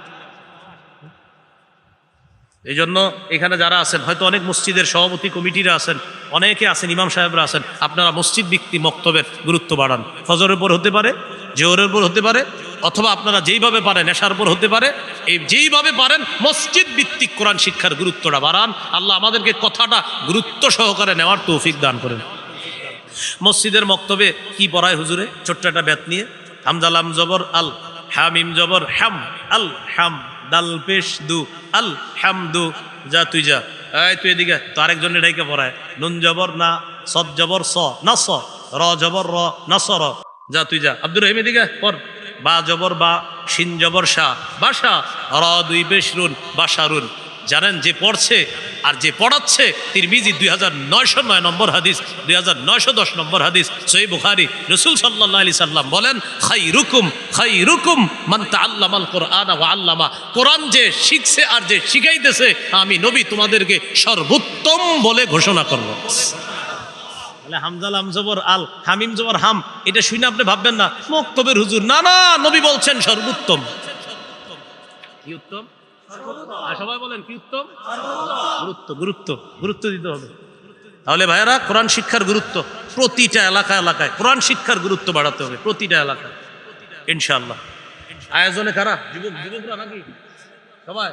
এই যুবকদেরকে আমি আবদার করে যাব, মসজিদ ভিত্তিক মক্তবের গুরুত্ব বাড়ান। অথবা মসজিদের পাশেও হতে পারে যে হুজুর এই মক্তবটায় শুধু ছাত্ররা, মাদ্রাসার ছাত্র পড়বে এমন না, এলাকার সব শিশু ছেলে মেয়ে যারা সবাই মক্তবে পড়তে পারবে, এমন একটা মক্তব হতে হবে। আল্লাহ আমাদেরকে কথাগুলো মনে রাখার তৌফিক দান করে। যাদের টাকা পয়সা কম আছে শিশুদের মধ্যে, ওদের জন্য ফ্রি কোরআন শিক্ষার ব্যবস্থা করতে হবে। বাস, এই যুবকরা যারা আজকে মাহফিল আয়োজন করছেন, টাকা পয়সা খরচ করেই করছেন, আপনারা টাকা পয়সা খরচ করে ওরকম বক্তব্যের ব্যবস্থা করবেন ইনশাআল্লাহ। আপনাদের মধ্যে একটা আবদার রেখে গেলাম, এখানে এই যে ভাইদের মাধ্যমে আসছি তাদেরকেও আমি বলে গেলাম, আল্লাহর হস্তে এই উদ্যোগটা আপনারা নেবেন, আল্লাহ তৌফিক দান করেন। তাহলে 19 নম্বর গেল, শিশুকে কোরআন শিক্ষা দেওয়া। 20 নম্বর, শিশুর সাথে খেলাধুলা করা। সুবহানাল্লাহ। এমন এক হাদিস শোনাই, দেখেন কে কার সাথে খেলতেছে। ইবনে মাজার 144 নম্বর হাদিস, রাসূলুল্লাহ সাল্লাল্লাহু আলাইহি সাল্লাম বের হয়েছে, এক সাহাবীর বাসায় যাচ্ছে দাওয়াত খাওয়ার জন্য। হঠাৎ দেখে রাস্তার মধ্যে হুসাইনুন ইয়ালআবু ফিস সিক্কা, হযরত হুসাইন মদিনার অলিতে গলিতে খেলতেছে। সিক্কাতুন শব্দের অর্থ অলি গলি, বহুবচন সিকাত। তাহলে কে খেলতেছে? নাতি হুসাইন রাদিয়াল্লাহু তাআলা, ছোট মানুষ খেলতেছে রাস্তায়। যেই মাত্র নবীজি তার নাতিকে দেখলেন, সবার সামনে নবী চলে গেলেন, গিয়ে নবীজি হযরত হুসাইনকে ধরতে চায়। হযরত হুসাইন রাদিয়াল্লাহু তাআলা যখন দেখলেন তার নানা আসছে, কি করতে লাগলেন? ইয়াফিররুহা হুনা ওয়া ইয়াফিররুহা হুনা। হযরত হুসাইন একবার এদিকে পালায় আর একবার এদিকে পালায়, মানে নানা যেন ধরতে না পারে। নানাও বারবার এদিকে যায়, আবার হযরত হুসাইন এদিকে যায়, নবীজিও এদিকে যায়। একটু মাথায় আনেন তো, পৃথিবীর কোন মানুষটা কাকে ধরার চেষ্টা করতেছে? হযরত হুসাইন একবার ডানে যায়, নানাও ধরতে চায়, আবার যখন ধরতে যায় হযরত হুসাইন দৌড়ে আবার বামে যায়, না না ধরতে দিব না। নবীও দৌড়াইতেছে পিছনে পিছনে। হাদিস আসছে ইউলাইবু ওয়া ইউদাহিকু, নবীজি তার নাতির সাথে খেলতেছে এবং হাসতেছে দুজন। এক পর্যায়ে নবীজি হযরত হুসাইনকে ধরে ফেললেন, ধরে এক হাত রাখলেন থুতনির নিচে, আরেক হাত রাখলেন মাথার মাঝখানে, এইভাবে রেখে বললেন, হুসাইনুন মিন্নি ওয়া আনা মিন হুসাইন। হুসাইন আমার থেকে, আমি হুসাইনের থেকে। আহাব্বাল্লাহু মান আহাব্বা হুসাইনান, আল্লাহ হুসাইনকে যে ভালোবাসলো, আল্লাহ তাকে ভালোবাসে। তাহলে শিশুর সাথে কি করা? খেলাধুলা করা। বর্তমানে বাবা যারা, এরা তো সময় পায় না খেলাধুলার শিশুর সাথে, কারণ যে এক বাক্স হাতে আছে এটার কারণে সময় পায় না। মানে টিস্যুর বাক্স না, টিস্যুর বাক্সই, এই টিস্যুর বাক্সের কারণে সুযোগ পায় না নাকি? এমন এক বাক্স পাইছে, উনি অফিস থেকে এসে ব্যস্ত, বারান্দায় চলে যায়, দরজা লাগায়, ডিস্টার্ব করো না কেউ, খুব ব্যস্ত উনি। শিশুর সাথে খেলবেন, এই জিনিসটা বাসায় আসার পর ডয়ারে রেখে দেন, ওর সাথে খেলেন। কত গেল? 20। 21 নম্বর, শিশুকে ভালোবাসা। সহিহ বুখারীর বর্ণনা 5884 নম্বর হাদিস। ধৈর্য হারা হবেন না, এই কিছুগুলোর মধ্যে শেষ করে দেব ইনশাআল্লাহ। রাসূলুল্লাহ সাল্লাল্লাহু আলাইহি সাল্লাম বাজার থেকে আসছে, আসার পরে নবীজি বললেন, আইনা লুকা। বুখারীর 5884। আইনা লুকা বললেন। লুকা শব্দের অর্থ হলো হ্যাংলা পাতলা শিশু। নবীজি বললেন, আমার হ্যাংলা পাতলা ভাইটা কই? ভাই মানে আমার হ্যাংলা পাতলা ওই শিশু কই? মানে হাসান কোথায়? হযরত হাসান রাদিয়াল্লাহু তাআলা আনহু দেখতে হ্যাংলা পাতলা ছিলেন। হ্যাংলা পাতলার আরবি হলো লুকা। তো নবীজি বললেন, আইনা লুকা। লুকা কোথায়? লুকা মানে হ্যাংলা পাতলা শিশুরা কোথায়? হযরত হাসান আসলেন। আসার পরে নবীজি তাকে ইলতাজামাহু, জড়ায়া ধরলেন। জড়ায়া ধরে বললেন, আল্লাহুম্মা ইন্নী উহিব্বুহু, আল্লাহ হাসানকে আমি খুব ভালোবাসি। ফাহিব্বা, আল্লাহ আপনিও হাসানকে ভালোবাসেন। ও আহিব্বা মাই ইউহিব্বু, আল্লাহ আমার হাসানকে পৃথিবীর যে ভালোবাসবে আপনি তাকে ভালোবাসেন। আবু হুরায়রা রাদিয়াল্লাহু তাআলা এই হাদিসের বর্ণনাকারী, তিনি বলেন নবীজি দুনিয়া থেকে বিদায় নেওয়ার পর আমার কাছে হযরত হাসানের চাইতে এত প্রিয় আর কেউ ছিল না, কারণ নবীজি আল্লাহরে বলছে, আল্লাহ আমার হাসানকে যে ভালোবাসবে আপনি তাকে ভালোবাসবেন। তাই আমি আবু হুরায়রা হাসানকে খুব ভালোবাসতাম আল্লাহর ভালোবাসা পাওয়ার জন্য। কত গেল? 21। 22 নম্বর, শিশু সন্তানকে রানে বসানো। রানে রানে সবাই বলেন কোথায়? কি আজীব কথা শুনতেছেন? না, আমি তো প্রত্যেকটাতে দলিল দিব ইনশাল্লাহ, আজীব না, সব কলা কোরআন হাদিসে আছে। রানে রানে বসানো, রানে। সহিহ বুখারী 6003 নম্বর হাদিস। রাসূলুল্লাহ সাল্লাল্লাহু আলাইহি সাল্লামের এক নাতিকে বসাইলেন এক রানে, আরেক নাতিকে আরেক রানে। হাদিসের বর্ণনাকারী উসামা ইবনে যায়েদ রাদিয়াল্লাহু তাআলা। মনে রাখবেন, হযরতে উসামা নবীজির পালক পুত্র যায়েদ বিন হারেসার ছেলে, সেই হিসাবে নবী হয় উসামার দাদা। আরেক রানে বসাইলেন হযরত হাসানকে, তিনি হলেন নবীজির মেয়ের ঘরের নাতি, সেই হিসাবে নবী হয় নানা। তাহলে এক রানে দাদার নাতি বসছে, আরেক রানে নানার নাতি বসছে, তাহলে 2 রানে 2 নাতি। এক নাতির নবী সম্পর্কে হয় দাদা, আরেক নাতির কি হয়? নানা। এটা কোনো কল্প কাহিনী না, সহিহ বুখারী 6003 নম্বর হাদিস। তো হযরত উসামা রাদিয়াল্লাহু তাআলা আনহু বলেন, এক রানে আমাকে বসাইলেন, আরেক রানে বসাইলেন হাসানকে। বসানোর পর কি করলেন? ইয়াজুম্মুহুমা, দুজনকে নবীজি এইভাবে বুকের সাথে মিলায়া বললেন, আল্লাহুম্মা আরহামহুমা ফাইন্নী আরহামুহুমা। আল্লাহ, আমি আমার এই 2 নাতিরে খুব মায়া করি, আপনিও আমার এই 2 নাতিকে খুব মায়া করবেন, খুব দয়া করেন। তাহলে শিশুকে মাঝে মাঝে রানে বসায়া বুকের সাথে জড়ায়া বলবেন, আল্লাহ আমি আমার শিশুটাকে খুব মায়া করি, আপনি ওরে রহমের চাদরে আবদ্ধ করেন। সুবহানাল্লাহ। কত গেল? 23 নম্বর, শিশুকে স্নেহ করা।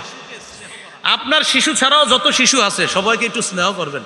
কিছু মানুষ আছে সমাজে, আপনার এর চেহারার দিকে তাকান যায় না, মানে উনি বোঝায় যে উনি এশিয়া মহাদেশ চালায়, আসলে কিন্তু উনি আপনাদের চা দোকানের সামনে বসে থাকেন, কিন্তু উনি বুঝায় যে উনি এশিয়া মহাদেশ চালায়।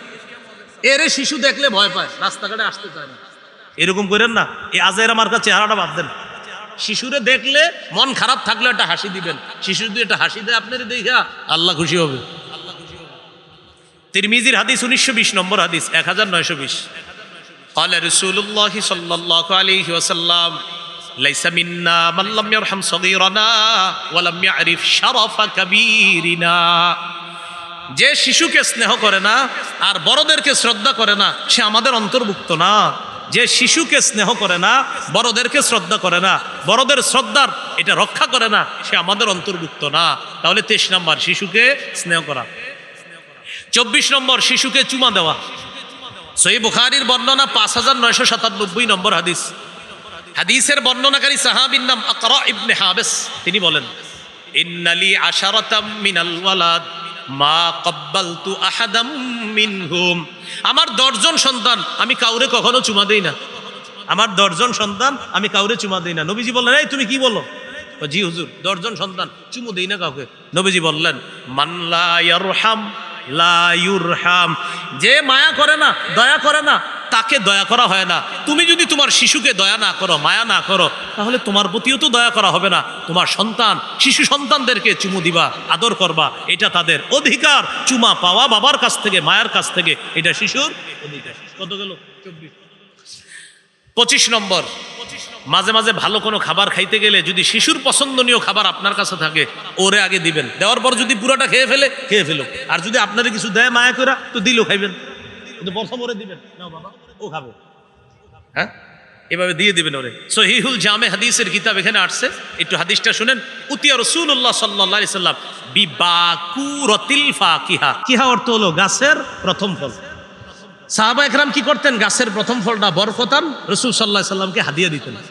তো নবীজি ফলটা দেখে কি করতেন? দোয়া করতেন, আল্লাহ প্রথম ফলেও বরকত দাও, এই বাগানের শেষ ফলেও বরকত দাও। এটা বইলা কি করতেন? সুম্মা ইউতিহা মান ইয়াকুনু ইনদাহু মিনাস সিবিয়ান। নবীজির পাশে কোনো শিশু থাকলে ওই শিশুকে দিয়ে দিতেন, নাও তুমি খাও। সুবহানাল্লাহ। তাহলে শিশুকে খাবারের ক্ষেত্রে অগ্রাধিকার দেওয়া। কত গেল? 25। 26 নাম্বার, শিশুকে বালখিল্যতা করার সুযোগ দেওয়া। কিসের সুযোগ দেওয়া? বালখিল্যতা করার সুযোগ দেওয়া। আচ্ছা, এটা কাকে বলে? বালখিল্যতা করার সুযোগ দেওয়া কাকে বলে? দাড়ি ধরে টান দিবে, এই জামা ধরে টান দিবে, এটা রেখে বালখিল্যতা। শিশু কি করবে?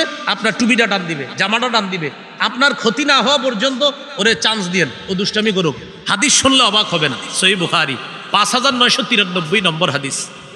উম্মে খালেদ রাদিয়াল্লাহু তাআলা আনহার বর্ণনা, তিনি বলেন, আতাইতু রাসূলুল্লাহ সাল্লাল্লাহু আলাইহি সাল্লাম মা আবি, আমি আমার আব্বার সাথে নবীজির কাছে গেলাম। আমি ছোট্ট মানুষ, নবীজির কাছে যখন গেলাম, আলাইয়া কামিসুন আসফার, আমার গায়ে ছিল একটা হলুদ রঙের জামা। আমি আগেও বলেছি মেয়েদের ক্ষেত্রে কালারে ছাড়, তো মেয়ে বলেন আমার গায়ে ছিল হলুদ রঙের জামা।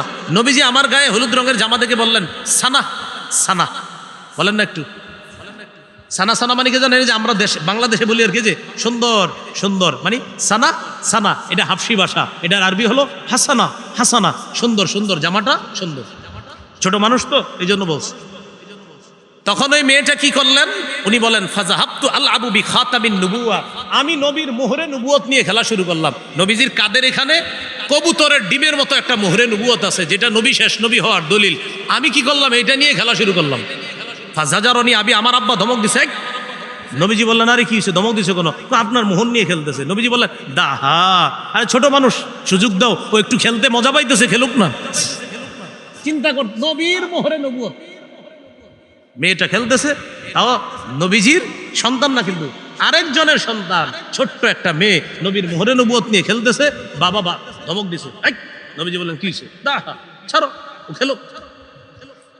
তাহলে কি শিখলাম? এইভাবে শিশুদেরকে মাঝে মাঝে একটু সুযোগ দেওয়া। কত গেল? 26। 27 নাম্বার, এটা সবাই বলতে হবে। বলেন, ভুলেও শিশুর সাথে মিথ্যা বলা যাবে না। ভুলেও মিথ্যা বললেন না, মানে মিথ্যা তো বলবেন না, ভুলেও না। আল্লাহর কাছে বলবেন, আল্লাহ আমি আমার সন্তানদের জন্য স্বপ্নেও মিথ্যা কথা না বলি। কথার কথা, স্বপ্নে বললে গুনাহ নাই, কিন্তু এইভাবে বলবেন। ওর মিথ্যা কথা বললেন না শিশুর সাথে। আত-তালিমু ফিস সিগর কান-নাকশি ফিল হাজার, শৈশবের শিক্ষা পাথরে খোদাই। শিশু যা শিখবে পাথরে খোদাই করার মতো শিখে ফেলবে, ওর সাথে মিথ্যা কথা বলেন না। আবু দাউদ 4991 নম্বর হাদিস।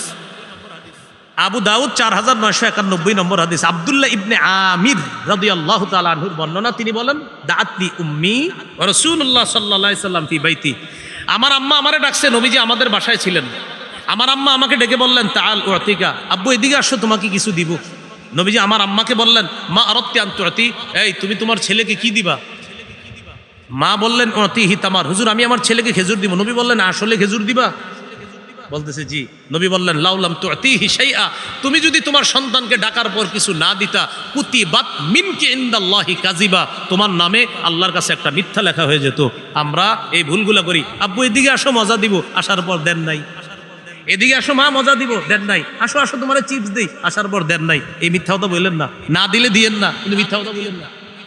কি আপনারা অবাক হয়ে যাচ্ছেন? হুজুর এই জাতীয় কাজ তো অনেক করছি। আবু দাউদ 4991, 4991 নম্বর হাদিসে নিষেধ। নবী বলছেন, এইভাবে শিশুকে হাসির ছলেও মিথ্যা বলা যাবে না, এটা শিশুর অধিকার। কত গেল ভাই? 27। 28 নাম্বার, শিশুকে গুনাহের কিছু শিক্ষা না দেওয়া। কিসের কিছু শিক্ষা না দেওয়া? গুনাহ। বিসমিল্লাহ, আল্লাহুম্মা লাকাল হামদু ওয়া লাকাশ শুকরু। যদিও 3 শ্রেণীর কোনো গুনাহ নাই। রুফি আল কালামু আন সালাসা, 3 শ্রেণীর থেকে কলম উঠিয়ে নেওয়া হয়েছে। আনিন নাইমি হাত্তা ইস্তাইকিজা, ঘুমন্ত ব্যক্তির গুনাহ নাই জাগ্রত হওয়ার আগ পর্যন্ত।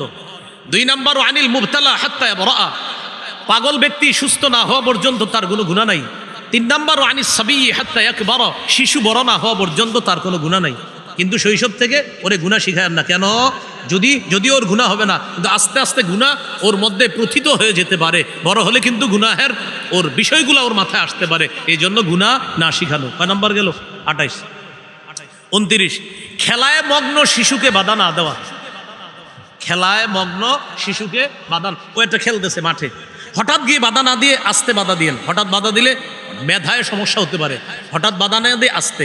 আনাস রাদিয়াল্লাহু তাআলা আনহু বলেন, নবীজি একদিন আমার এক জায়গায় পাঠাইছে। নবীজি এক জায়গায় পাঠাইছে। সহিহ মুসলিমের বর্ণনা আসছে, 6272 নম্বর হাদিস। আপনার ওই যে অনেকে মোবাইলে অ্যাপস চালান, ওই অনুযায়ী আর কি। সহিহ মুসলিমের মূল হাদিস কিন্তু 3033টা, পরে তাকরার সহ যারা করছে ওইটা তো হয় 7453টা। মনে রাখেন, 7453 যে আপনারা অনেকে মোবাইলে অ্যাপস চালান, এটা কিন্তু সহিহ মুসলিমের মূল নাম্বার না। মূল নাম্বার হলো 3033টা, যেটা সারা ওয়ার্ল্ডে ফলো করে। এরপরে আপনাদেরকে বললাম, অনেকে হয়তো মোবাইলে পরীক্ষা করেন, তা আপনারা সেই হিসাবে মিলিয়ে নিতে পারেন। তবে মোবাইলেরটা কিন্তু সারা ওয়ার্ল্ডে ফলো করে না, সারা ওয়ার্ল্ডে ফলো করে 3033 মোট হাদিস সংখ্যা যেটা, এটা 7453, এটা ওয়ার্ল্ডে ফলো করে না। তো এরপরে বলতেছি 29 নম্বর, খেলায় মগ্ন শিশু। হযরত আনাস বলেন, নবী আমার এক জায়গায় পাঠাইছে, পাঠানোর পর আমারে খুঁজতে বের হয়েছে, বের হওয়ার পর আমি কি করলাম, নবীজি যে আমারে পাঠাইছে আমি ওই কাজে না গিয়া দেখি শিশুরা খেলতেছে, ওদের সাথে খেলা শুরু করছে। নবীজি আমারে খুঁজতে খুঁজতে বের হয়েছে, গেল কোথায়? আইসা দেখে আল্লাহ আবু মাল খিলমান, শিশুদের সাথে আমি খেলতেছি। নবী আমারে সরাসরি বাধা না দিয়ে কি করলেন, সবাইকে একটা সালাম দিলেন, সাল্লাম আলাইনা, আসসালামু আলাইকুম, সব শিশুদেরকে নবী একটা সালাম দিলেন। এখানে একটা সুন্নাহ শিখলাম, খেলায় মগ্ন শিশুদেরকে আমরা সরাসরি গিয়ে দৌড় না, এভাবে ব্যাট দিয়ে দৌড়ানো না দিয়ে বলবো আসসালামু আলাইকুম বলে এরপর আস্তে আস্তে ওদেরকে আমরা বাসায় মাদ্রাসায় নেওয়ার চেষ্টা করবো। ঠিক আছে না ইনশাআল্লাহ? এটা কিন্তু একটা সুন্নাহ। শিশুরা খেলায় থাকলে গিয়ে বলবেন আসসালামু আলাইকুম, এই সুন্নাহটা একদিন আদায় করেন। কেন? আমার নবী শিশু যারা খেলায় মগ্ন ছিল তাদেরকে একদিন সালাম দিছে, তা আমিও একদিন সালাম দিব। 29 গেল। 30 নম্বর, শিশুকে তার মায়ের কাছ থেকে আলাদা করার চেষ্টা করা যাবে না, শিশুকে মায়ের কাছ থেকে আলাদা না করা। তিরমিজির হাদিস 1566 নম্বর হাদিস, রাসূল সাল্লাল্লাহু আলাইহি সাল্লাম বলেন, মান ফাররাকা বাইনা ওয়ালিদাতিন ওয়া ওয়ালাদিহা ফাররাকাল্লাহু বাইনাহু ওয়া বাইনা আহিব্বাতিহি ইয়াউমাল কিয়ামাহ। যেই ব্যক্তি সন্তানকে তার মা থেকে আলাদা করে, আল্লাহ তাকে আর তার আপনজনদেরকে কিয়ামতের ময়দানে আলাদা করে দিবে। তাহলে মা থেকে শিশুরা আলাদা না করা। অনেক সময় স্বামী স্ত্রী একটু ঝগড়া হইলে দাদার বাড়ির সবাই বলে, বেশি ফাইজলামি করলে সন্তানের মুখ দেখবে না, হুমকি দেয়, বিবিরে হুমকি দেয়, বেশি ইয়া করলে মুখ দেখবে না সন্তান, নাউজুবিল্লাহ, এগুলো না বলা। শিশুকে মায়ের থেকে আলাদা না করা, শিশু তার মায়ের কোলেই নিরাপদ। কত গেল? 30। 31 নম্বর, শিশু আর শিশুর বাবার মাঝে গিয়ে না বসা। শিশুর সাথে শিশুর বাবা মনে করেন এই মাহফিলে বসছে, আমি শেষ করে দিব ইনশাল্লাহ, এই আরেকটু আছে। শিশুর বাবা শিশুর সাথে এই মাহফিলে বসা, আপনি কি করলেন, পিছন দিয়ে আইসা শিশুরে বললেন এই সরো, মাঝখানে বসলেন। নবী বলছে না, এটা নিষেধ করা যাবে না। শিশু হঠাৎ তোমারে দেখলে ভয় পাবে। নবী বলেন, লা ইয়াজলিসুর রাজুলু বাইনা রাজুল ওয়া বাইনা ইবনিহি, তোমাদের কোনো ব্যক্তি যেন অন্য কোনো ব্যক্তি আর তার শিশু সন্তানের মাঝে গিয়ে না বসে। কত গেল? 31। 32, শিশুকে ধমক না দেওয়া। সহিহ বুখারীর বর্ণনা 6038 নম্বর হাদিস, আনাস রাদিয়াল্লাহু তাআলা আনহু বলেন, খাদামতু রাসূলুল্লাহ সাল্লাল্লাহু আলাইহি সাল্লাম 10 সিনিন, আমি নবীর 10 বছর খেদমত করছি। মা ক্বালা লি উফিন, কোনোদিন নবী বলে নাই উফ। কি বলে নাই? বলেন না, কি বলে নাই? নবীজি কোনোদিন বলে নাই উফ। ওয়ালা লিমা সনাতা ওয়ালা আল্লাহ সনাতা, কোনোদিন বলে নাই আনাস এটা কেন করেছো, আনাস এটা কেন করনি। কোনোদিন ধমক দেয় নাই, কোনোদিন ধমক দিয়ে বলে নাই এটা কেন করেছো, এটা কেন করনি। কত গেল? 32। 33 নাম্বার, শিশুকে ভালো কিছু শিক্ষা দেওয়া। বলেন, শিশুকে কি শিক্ষা দেওয়া? মানে একটা তো তালিম আছে, আর এটা যে কোনো ভালো কিছু শিক্ষা দেওয়া। যেমন তিরমিজির 2676 নম্বর হাদিস, 2676, 2678। এই হাদিসের মধ্যে আসছে, রাসূল সাল্লাল্লাহু আলাইহি সাল্লাম আনাস রাদিয়াল্লাহু তাআলা আনহুকে বললেন, আনাস তুমি যদি পারো এমন করতে, ইন কাদারতা, তোমার যদি সক্ষমতা থাকে। কি সক্ষমতা? যে তোমার মনে লাইসা ফি কলবিকা গিশুন লি আহাদিন ফাফাল, যে কোনো মানুষের প্রতি তোমার অন্তরে কোনো প্রতারণা নাই, অহংকার নাই, ধোঁকাবাজি নাই, কোনো মানুষের প্রতি তোমার কোনো অভিযোগ নাই, প্রতারণা নাই, মানে তুমি কোনোদিন কাউকে ধোঁকা দিতে চাও না।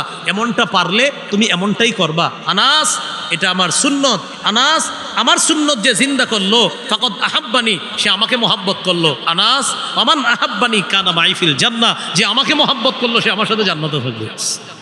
কি বললেন? আনাস তুমি যদি পারো তোমার অন্তরে কোনো মুসলমানের প্রতি কোনো বিদ্বেষ রাখবা না, কোনো হিংসা রাখবা না, তাহলে এটাই করবা। শোনো আনাস, এটা আমার সুন্নাহ। শোনো আনাস, যে আমার সুন্নাহ জিন্দা করলো সে আমাকে মহাব্বত করলো। এইভাবে নবী বলছে, শোনো বৎস, যে আমাকে মহাব্বত করলো সে আমার সাথে জান্নাতে থাকবে। কত গেল? 33। আর আর আর 4টা ইনশাল্লাহ। 34 নাম্বার, শিশুর জন্য দোয়া করা। সুবহানাল্লাহ, গুরুত্বপূর্ণ কথা। কি করা? দোয়া করা। 6344 নম্বর হাদিস বুখারীর। আনাস রাদিয়াল্লাহু তাআলা আনহুর আম্মা নবীজিকে বললেন, খাদিমুকা আনাস ফাদউল্লাহ আলাহ, হুজুর আপনার খাদেম আনাস, ওর জন্য একটু দোয়া করেন। নবী কি সুন্দর দোয়া করে দেখেন, আল্লাহুম্মা আকসির মালা ওয়া আকসির ওয়ালাদা ওয়া বারিক লাহু ফিমা আতাইতা। আল্লাহ আনাসের সম্পদ বাড়ায় দেন, আনাসের সম্পদ বাড়ায় দেন, আনাসের সন্তান বাড়ায় দেন। আল্লাহ আনাসের সম্পদ আর সন্তানে বরকত দিয়ে দেন। আল্লাহ আনাসের সম্পদ বাড়ায় দেন, আনাসের সন্তান বাড়ান। পরে কি বলে দেখেন, আনাসকে যেই সন্তান আর সম্পদ দিবেন এটাতে বরকত দিয়ে দেন। এই হাদিস থেকে আমাদের একটা শিক্ষা, আমরা আল্লাহর কাছে এইভাবে দোয়া করতে পারি, আল্লাহ হালাল কিছু নতুন সম্পদ দেন, আর আমার নগদ সম্পদে আপনি বরকত দান করেন। বুঝেন নাই? নগদ যে সম্পদটা থাকবে এটার জন্য দোয়া করবেন, আল্লাহ আমার নগদ ব্যবসায় বরকত দেন, আর কিছু হালাল ব্যবসা করতে চাইতেছি ওটাও আপনি আমারে ব্যবস্থা করে দেন। এইভাবে দোয়া করা। কত গেল? 34। 35 নাম্বার, শিশুর জন্য বদদোয়া না করা, গুরুত্বপূর্ণ অংশ। আবু দাউদের 1532 নম্বর হাদিস। রাসূলুল্লাহ সাল্লাল্লাহু আলাইহি সাল্লাম বলেন, লা তাদউ আলা আনফুসিকুম, তোমরা নিজেদের বিরুদ্ধে বদদোয়া করবা না। ওয়ালা তাদউ আলা আওলাদিকুম, সন্তানের বিরুদ্ধে বদদোয়া করবা না। তুই গাড়ির তলে পড়ে মরতে পারোস না, নাউজুবিল্লাহ, এগুলো বইলা ফেলে। হ্যাঁ, অনেক সময় মানে রাগ হয় ছেলে মেয়ের উপরে, আচ্ছা এত মানুষ মরে তুই মরস না, বইলা ফেলে। এগুলা ভাই না বলা। নবী বললেন নিজের বিরুদ্ধে বদদোয়া করো না, সন্তানের বিরুদ্ধে বদদোয়া করো না। নবী বলছে আমি কিন্তু জাহান্নামে বেশি দেখছি নারী। প্রশ্ন করছে হুজুর কেন? নবীজি বললেন নারীদের দুইটা স্বভাব, একটা হলো বেশি বেশি অভিশাপ দেয় সন্তানদেরকে, আরেকটা হলো তারা স্বামীর অবাধ্য হয়। হাদিসের ভাষ্য তাকফুরনাল আশিরা, তারা স্বামীর বেশি বেশি অবাধ্য হয়। ও নারীরা তোমরা স্বামীর অবাধ্য হও, আরেকটা কি তুকসিদনাল লাইনা, তোমরা খালি অভিশাপ দাও, কথায় কথা অভিশাপ দাও, অভিশাপ দেওয়া যাবে। তাহলে 1 নাম্বার নিজের বিরুদ্ধে বদদোয়া করা যাবে না। 2 নাম্বার সন্তানের বিরুদ্ধে বদদোয়া করো না। 3 ওয়ালা তাদউ আলা খাদামিকুম, খাদেমদের বিরুদ্ধে বদদোয়া করবা না, চাকর বাকর। 4 ওয়ালা তাদউ আলা আমওয়ালিকুম, নিজের সম্পদের বিরুদ্ধে বদদোয়া করো না। এই জন্য তো নবী শিখাই দিছে জাওয়ালে নিয়ামত থেকে আল্লাহর কাছে পানা চাওয়া। জাওয়ালে নিয়ামত মানে আল্লাহ আমার যে নিয়ামত দিছে, আল্লাহ এটা যেন আমার কখনো চলে না যায়, আমি আপনার কাছে পানা চাই। আল্লাহ আমার নিয়ামত যেটা আপনি আমাকে দিছেন এটা যেন কখনো দূর না হয়, এই নিয়ামত যেন আমার কাছে আরো বাড়তে থাকে। এই দোয়া এটা নবী শিখাই দিছে যে সবসময় আল্লাহর কাছে দোয়া করবা, তোমার নিয়ামত যেন দূর না হয়, বরং এটাতে যেন আল্লাহ বরকত দান করে। কত গেল? 15। আর 2টা, ও না 35। 36 নম্বর, ওইটা তো গুরুত্বপূর্ণ অংশ। 36 শিশুর কাছে অনুমতি নিয়ে কিছু করা, মানে শিশুর একটা খাদ্য ওরাতে আছে, কারণ এটা আমি খাবো, আমি একটু নেই, অনুমতি নিতে হবে। সুবহানাল্লাহ বলেন। আরে হাদিস শোনাবো তো, আন্দাজি না, এইভাবে আছে, এরপরে নিবেন, নেই, অনুমতি নিতে হবে। দেখেন কে কার কাছে অনুমতি চায়। বুখারী 2602 নম্বর হাদিস। ঘটনাচক্রে ওই পানি দিয়েই উদাহরণ। সুবহানাল্লাহ, আমি পানি দিলাম, পানি দিয়ে উদাহরণ। উতিয়া রাসূলুল্লাহ সাল্লাল্লাহু আলাইহি ওয়াসাল্লাম বিশারব, নবীজির কাছে পানিও হাদিয়া আসছে। পানীয় হতে পারে কিসের? ওই যুগে আঙ্গুরের জুস, অথবা যে ফল ফলাদি ছিল ওই ফলের কোনো নিংরানো পানি নবীজির কাছে আসছে পানীয়। ফাশারিবা মিনহু, নবীজি পানি পান করলেন। খুব ভালো করে শোনেন। আন ইয়ামিনিহি গোলাম, নবীর ডান পাশে একটা বালক ছিল। ওয়ান ইয়াসারিহি আল আশিয়াক, আর বাম পাশে ছিল মুরব্বীরা, বৃদ্ধরা। ডান পাশে একজন গোলাম ছোট মানুষ, আর বাম পাশে বৃদ্ধরা। এবার নবীজি পানীয় পান করার পর ওই পাশে যে গোলাম তাকে বললেন, ইন আজিনতালি আতাইতু হাউলা, তুমি অনুমতি দিলে এই পানীয়টা মুরব্বীদেরকে দিতে পারি। বুঝলেন? নবীজি পানি পান করার পর বললেন, তুমি তো ছোট মানুষ, এখন তোমার আসলে দেওয়া দরকার, তোমার চেয়ে বড়রাও এখানে আছে, তুমি অনুমতি দিলে এদেরকে দেই। শিশু কি জবাব দেয় দেখেন, মা কুনতুলি উসিরা বিনাসিবিকা মিনকা আহাদান ইয়া রাসূলুল্লাহ, হুজুর আপনার ঠোঁট লাগছে যে পানীয়তে, এটা আমি কাউরে দিব না। দেখছেন? নবীজি বলছিল শিশুরে, ইন আজিনতালি আতাইতু হাউলা, তুমি অনুমতি দিলে এই পানীয়টা এই মুরব্বীদেরকে দিয়ে দিই। ওই শিশু জবাব দিতেছে, মা কুনতুলি উসিরা বিনাসিবিকা মিনকা ইয়া রাসূলুল্লাহ আহাদান, আপনার অংশ যেই জায়গায় লাগছে, আপনার ঠোঁট লাগছে, এটা তো আমি কাউরে দিব না। তাহলে কি শিখলাম? শিশুর কাছ থেকে কি নেওয়া? অনুমতি। কত গেল? 36। 37 নাম্বার, 2 শিশু যদি ঝগড়া লাগে ছুটাই দিবেন, সরো ছুটাই দিবেন। ইকতাতালা গোলামান, নবীর যুগে 2 শিশু ঝগড়া লাগছে। গোলামুম মিনাল আনসার ওয়া গোলামুম মিনাল মুহাজির, একজন আনসারি আর একজন মুহাজির। সহিহ মুসলিমের হাদিস। গোলাম, মুহাজিরের গোলাম যে ও ডাক দিছে, ও মুহাজিররা কোথায়? আনসারি বালক আমারে তো মারতেছে। আর আনসারি বালক ডাক দিছে, ও আনসারিরা কোথায়? মুহাজির আমারে মারতেছে, আসো। নবীজি দৌড়ে আসছে, আসার পর কয়, কি ব্যাপার? জাহিলি যুগের মতো তোমরা ডাকাডাকি শুরু করছো, সাবধান, এগুলা করবা না। নবী তাদের মাঝে ঝগড়া নিরসন করে দিলেন। শিশুরা কিন্তু প্রায় সময় ঝগড়া টগড়া করে, ওদের মাঝে এগুলো আমরা নিরসন করে দিব। কয়টা হলো? 37টা। কয়টা হলো? 37টা। 64টা হইতে আর কয়টা লাগে? হ্যাঁ, ওই দিক দিয়ে হলো আপনার 24টা, এদিক দিয়ে হলো 3টা, 27টা। এই বাকি 27টা আমার কিতাব আছে সংকলন, ওটাতে পড়ে নেবেন ইনশাল্লাহ। হ্যাঁ, 37টা হলো শৈশব থেকে মোটামুটি বড় হওয়া পর্যন্ত, বাকিগুলা ইনশাল্লাহ আস্তে আস্তে। এরপরে কি কি অধিকারগুলা, এগুলা হলো বাকি অধিকারগুলা, 38, 39, 40। আমার একটা সংকলন আছে মিম্বরের আমানত, 1 থেকে 10 খণ্ড কিতাব। প্রথম খণ্ডে এই 64টা অধিকার পাবেন। শৈশব থেকে কিভাবে বড় করবেন। দ্বিতীয় খণ্ডে পাবেন শিশুকে শৈশব থেকে শিরিক বেদাত সম্পর্কে সচেতন করা। তৃতীয় খণ্ডে পাবেন শিশুকে হালাল হারাম সম্পর্কে সচেতন করা। চতুর্থ খণ্ডে আছে স্বামীর 24টা অধিকার, স্ত্রীর 19টা অধিকার, স্বামী স্ত্রী মিলে কিভাবে একটা পরিবার সাজাবে। আর 5 নম্বর খণ্ডে আছে তাওহীদের ব্যাখ্যা, প্রায় 250 পৃষ্ঠা। 6 নম্বর খণ্ডে নামাজের আলোচনা, 250 পৃষ্ঠা। 7-8 নম্বর খণ্ডে নামাজ সংক্রান্ত মাসলা মাসাইল, শিশুর প্রস্রাব গায়ে লাগলে নাপাক হবে কিনা এই ব্যাপারে আলোচনা আছে 7-8 নম্বর খণ্ডে। 9 নম্বর খণ্ডে আছে শিশু শৈশব থেকে মনে করেন বড় হচ্ছে, এখন রোজা রাখাবেন কখন, 9-10 বছর বয়সেই 3-4-5টা করে রোজা রাখা শিখান, যেন বালেগ হওয়ার সাথে সাথে রোজাগুলা রাখতে পারে। এই ব্যাপারে আলোচনা 9 নম্বর খণ্ডে। 10 নম্বর খণ্ডে হজ সম্পর্কে আলোচনা, মুহররম সফর সম্পর্কে আলোচনা, আরও অনেকগুলো আলোচনা আছে 1 থেকে 10 খণ্ডে। যে কোনো লাইব্রেরিতে বললে ওরা আপনাদেরকে সংগ্রহ করে দিবে। মিম্বরের আমানত, এখানে ড্রাইভার ভাই গাড়িতে নিয়ে এসেছে, যদি ওনার কাছে পান সবগুলা ওনার কাছ থেকে 1 থেকে 10 খণ্ড সংগ্রহ করে নিতে পারেন। ওরা কিছু কম দামে রাখে, ওদের কাছেও নিতে পারেন। আর এখান থেকে না পারলে চাইলে বাংলা বাজার থেকেও আনতে পারেন, অথবা যে কোনো লাইব্রেরি থেকে সংগ্রহ করতে পারেন। আল্লাহ আমাদের সকলকে আজকে যে কথাগুলো বললাম গুরুত্বপূর্ণ অংশগুলো যতটুকু পারি মনে রেখে, যদিও সবগুলো আপনাদের হয়তো দলিল সহ মুখস্থ থাকবে না, কিন্তু কিছু কথা তো মনে থাকবে যে এটা করা ওটা করা, এই আলোকে আমরা আমাদের পরিবার সাজানোর চেষ্টা করব। আল্লাহ তৌফিক দান করেন। সুবহানাল্লাহি ওয়া বিহামদিহি, সুবহানাকাল্লাহুম্মা ওয়া বিহামদিক, আশহাদু আল্লা ইলাহা ইল্লা আনতা আস্তাগফিরুকা ওয়া আতুবু ইলাইকা। আমিন। ওয়া আখিরু দাওয়ানা আলহামদুলিল্লাহি রাব্বিল আলামিন।